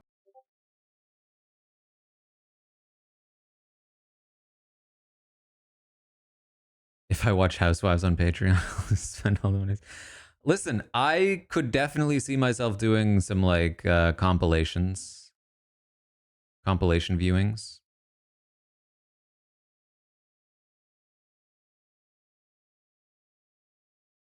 This was fun. Because that's the like, I only have 2 Devil's Plan episodes left, so we'll need a new thing to jump to for sure.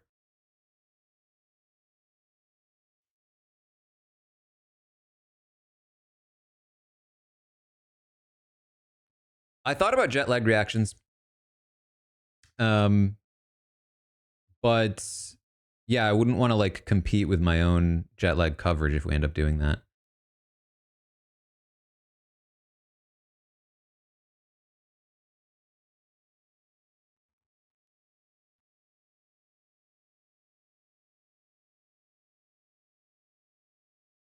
You introducing me to all the pop culture moments in this. Do I just clear my schedule for the summer? Pretty much.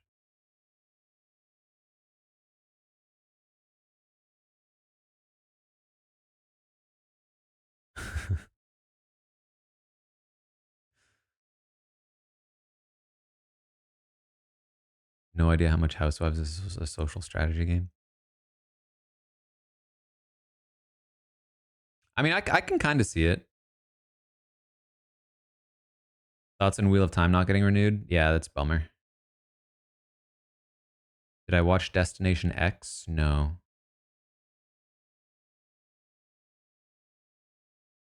What is the snake?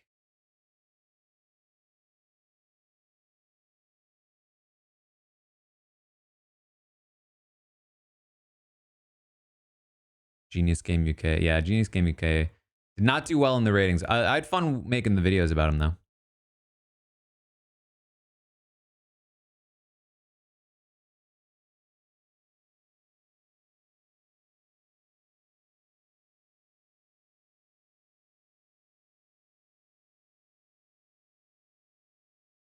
I do have a story actually. I had something happen to me recently that was kind of wild and slightly traumatic. It happened the day of the Survivor draft. I was at a friend's house and I found a bunny in their pool, drowning. Sorry. Trigger warning.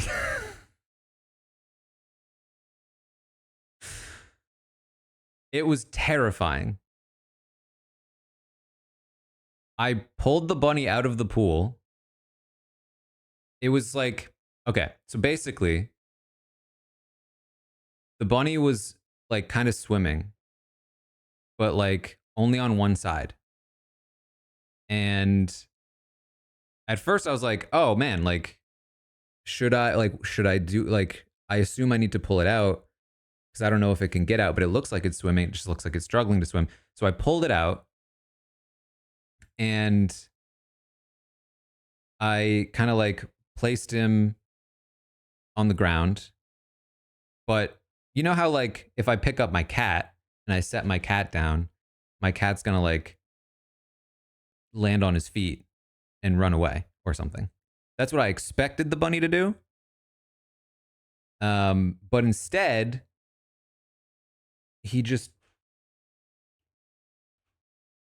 like he was a log, stiff as a board.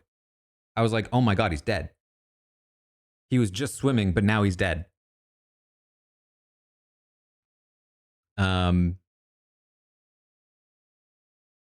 It was awful. And I was like, thinking, I've been watching Dr. Mike. I was thinking like chest compressions, but I don't know how to do chest compressions on a bunny. I don't even know how to do chest compressions on a human.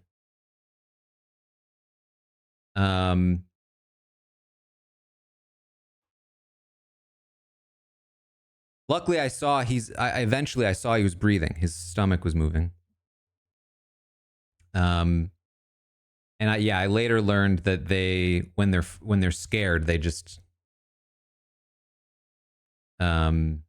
freeze up. So I'm like looking up what to do. I'm calling, there's like a animal rescue humane society thing. I'm on hold. I'm like, can you guys please pick up? I'm on your emergency line. I don't know what to do. Bunny hotline. I'm reading that you should put them on a towel and put them in like a quiet space. So I do that. And he's still just kind of like not moving.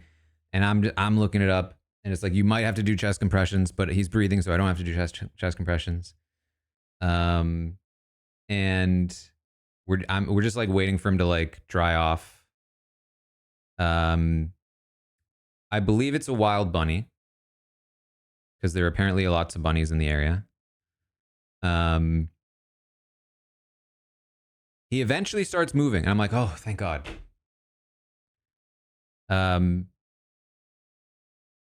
And I'm gonna say again, trigger warning, because it was genuinely traumatic. He starts moving, but not with one of his paws.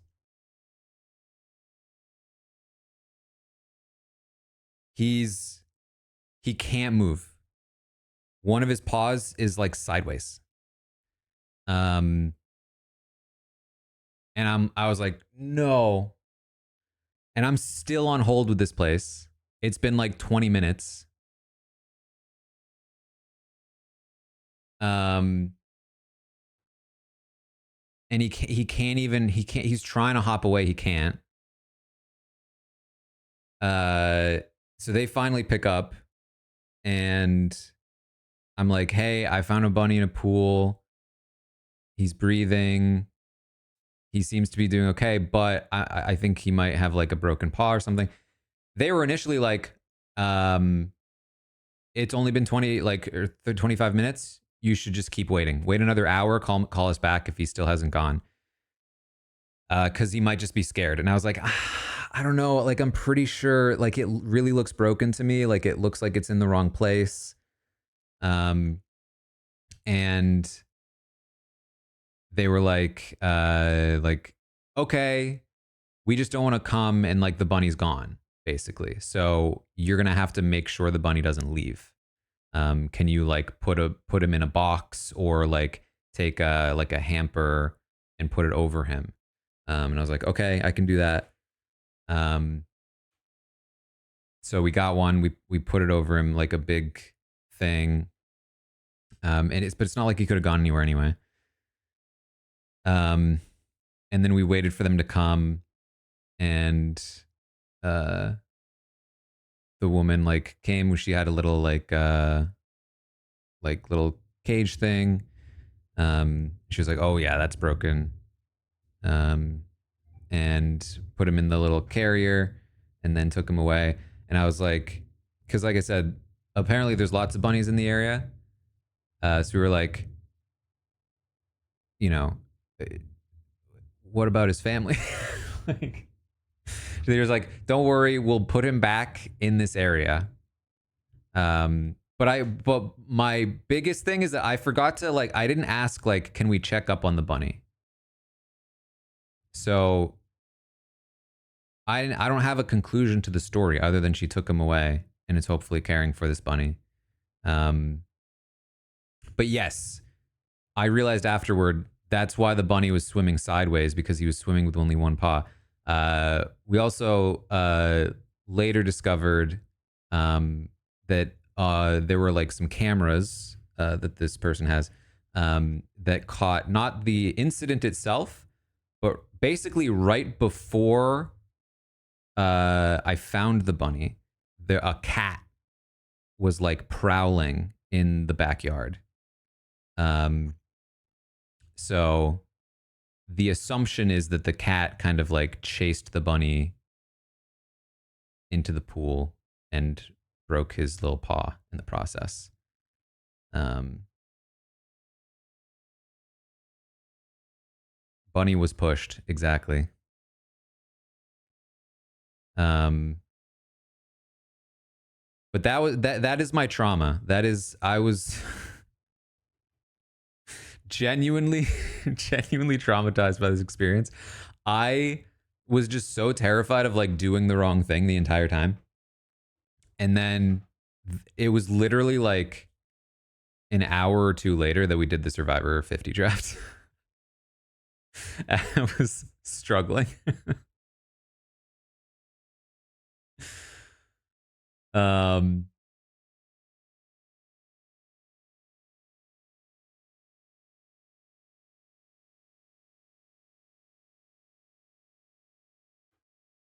Yeah, I'm just dumping. I'm trauma dumping on you right now. I keep thinking of the bunny. He was so, like, when he was wet, he was so small. And then as he started to dry, he started to puff up. You know what I mean? But then he was limping, and I just felt so bad. And now I wish I could find him again somehow and see that he's okay.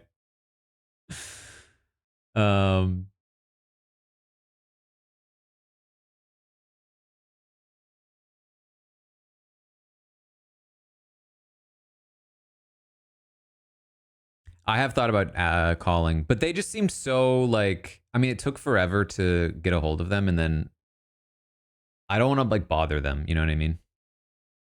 Like they're out there doing like important work. I don't want to be like, "Hey, can you tell me about my bunny?"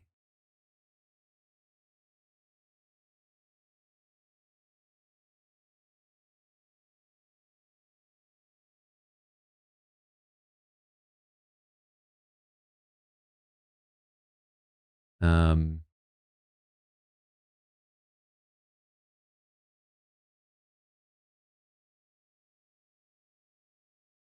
Apparently there's a Rinna bunny clip.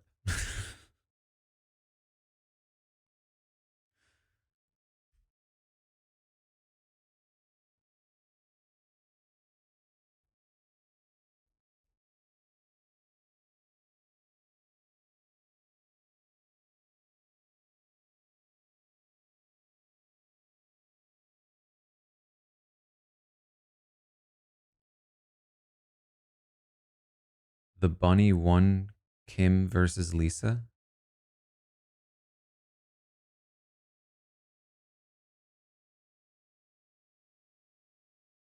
Is that what it is? I can tell you why I said it in the moment to Eden. It's after game night. You went after my husband. I never said anything about your husband. Oh my god, is this the sequel to what we just watched? One thing about your husband. Kidding me? Never said a word about it. You know what? You played dirty. And the very next day, you're at a dress shop, you're telling Eden I'm not sober, and I'm near death. It's like lies, cries, and denies. That's what you did. It was like, to watch it was just unbelievable to me. Kim, will Lisa Rinna always disappoint you, do you feel like? No, I don't think that. I think Lisa has a huge heart, and I think that you don't always disappoint me. I'm like, wow.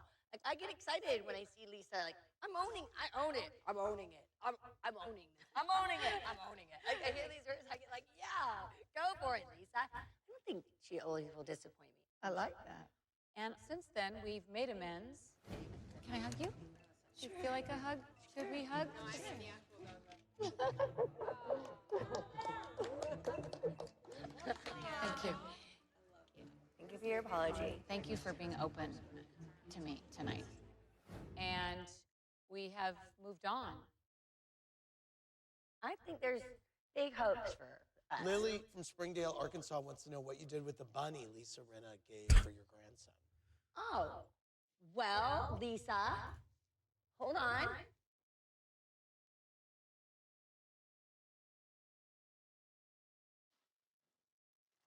I brought the bunny.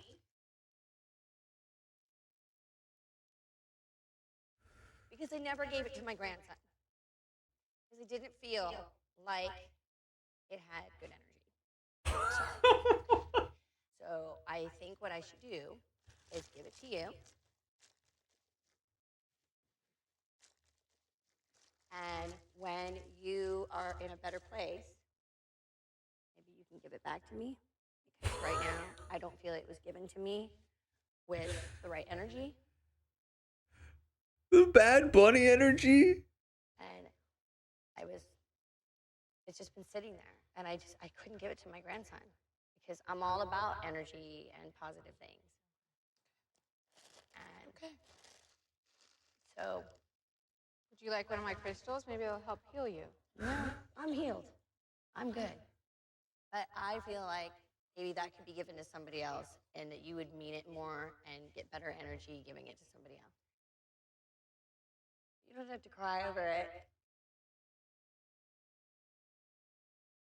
So I just feel like, and I could have regifted it, but I felt The like it was silent, slow tear falling down her She's still face. saying there's hope for the future between the two of you. What do you but think maybe returning the no. bunny at the reunion means? Send it back in the mail. I brought it when I hadn't talked to her yet, and I don't really know, honestly, what's real and what's not with you. I don't. Well, I'd like to hear from her. I don't need to explain myself. I don't need to say a word.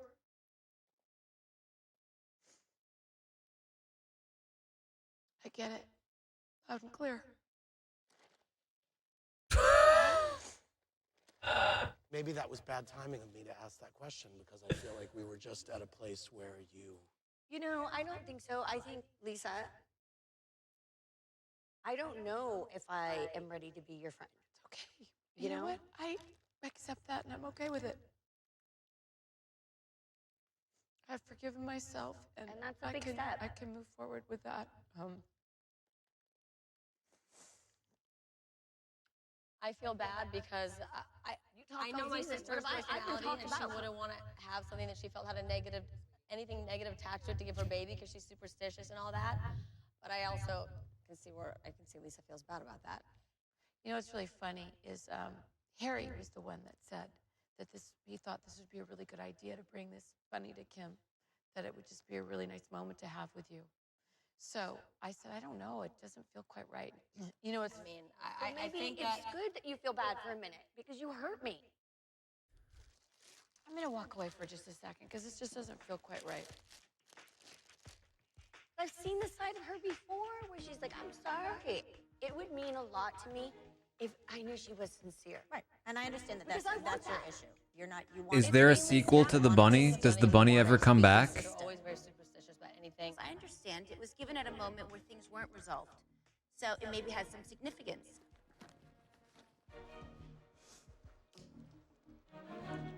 Listen, I need to talk to you about this. Okay. That was a calculated move with that bunny. You had a good heart and you were trying to end this.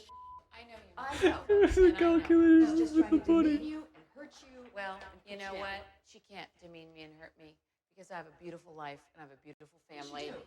And you know what? That's her stuff. Oh yeah, I'm dropping frames. Stuff right there.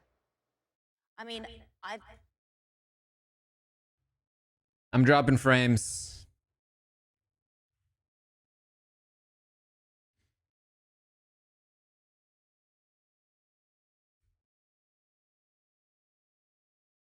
I don't know why. My internet's working fine.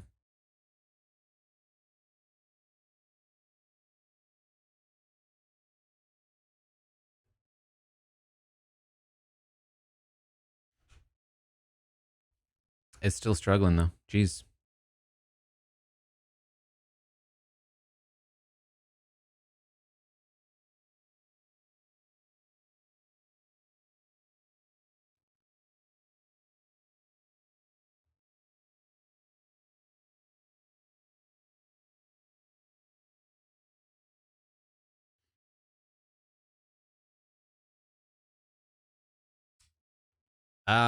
Sorry, I don't know what the issue is. It's not resolving either. It's continuing to lag here. So maybe this is a good place to end.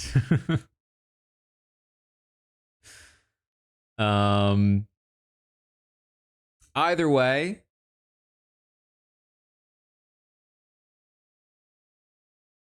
thank you for hanging out.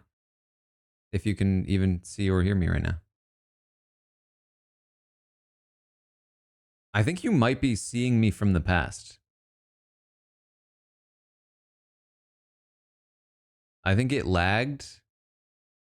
And now you're seeing me from like 3 minutes ago. So you might eventually see this. It's still showing me it's a bad connection on OBS.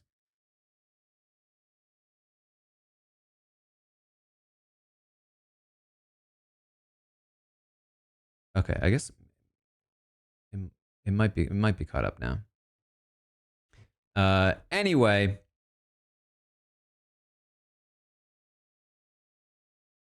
that's what we have. I will be doing reactions to the Traitors on Patreon.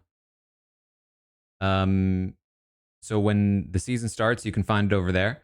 In the meantime, if you want to head over there and watch my other reactions or any other content I put over on Patreon, head over there and check it out. I'm pretty proud of that stuff. I think it's very fun. So check out all that stuff over on Patreon. Link is below on YouTube or in the chat on Twitch.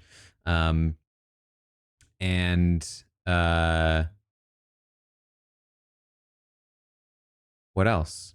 Big Brother starting soon. We're going to have a retrospective tonight. Check out the Genius videos I put out. We'll hopefully get more stuff in general over on YouTube. I'll keep experimenting with other kinds of content. Yeah,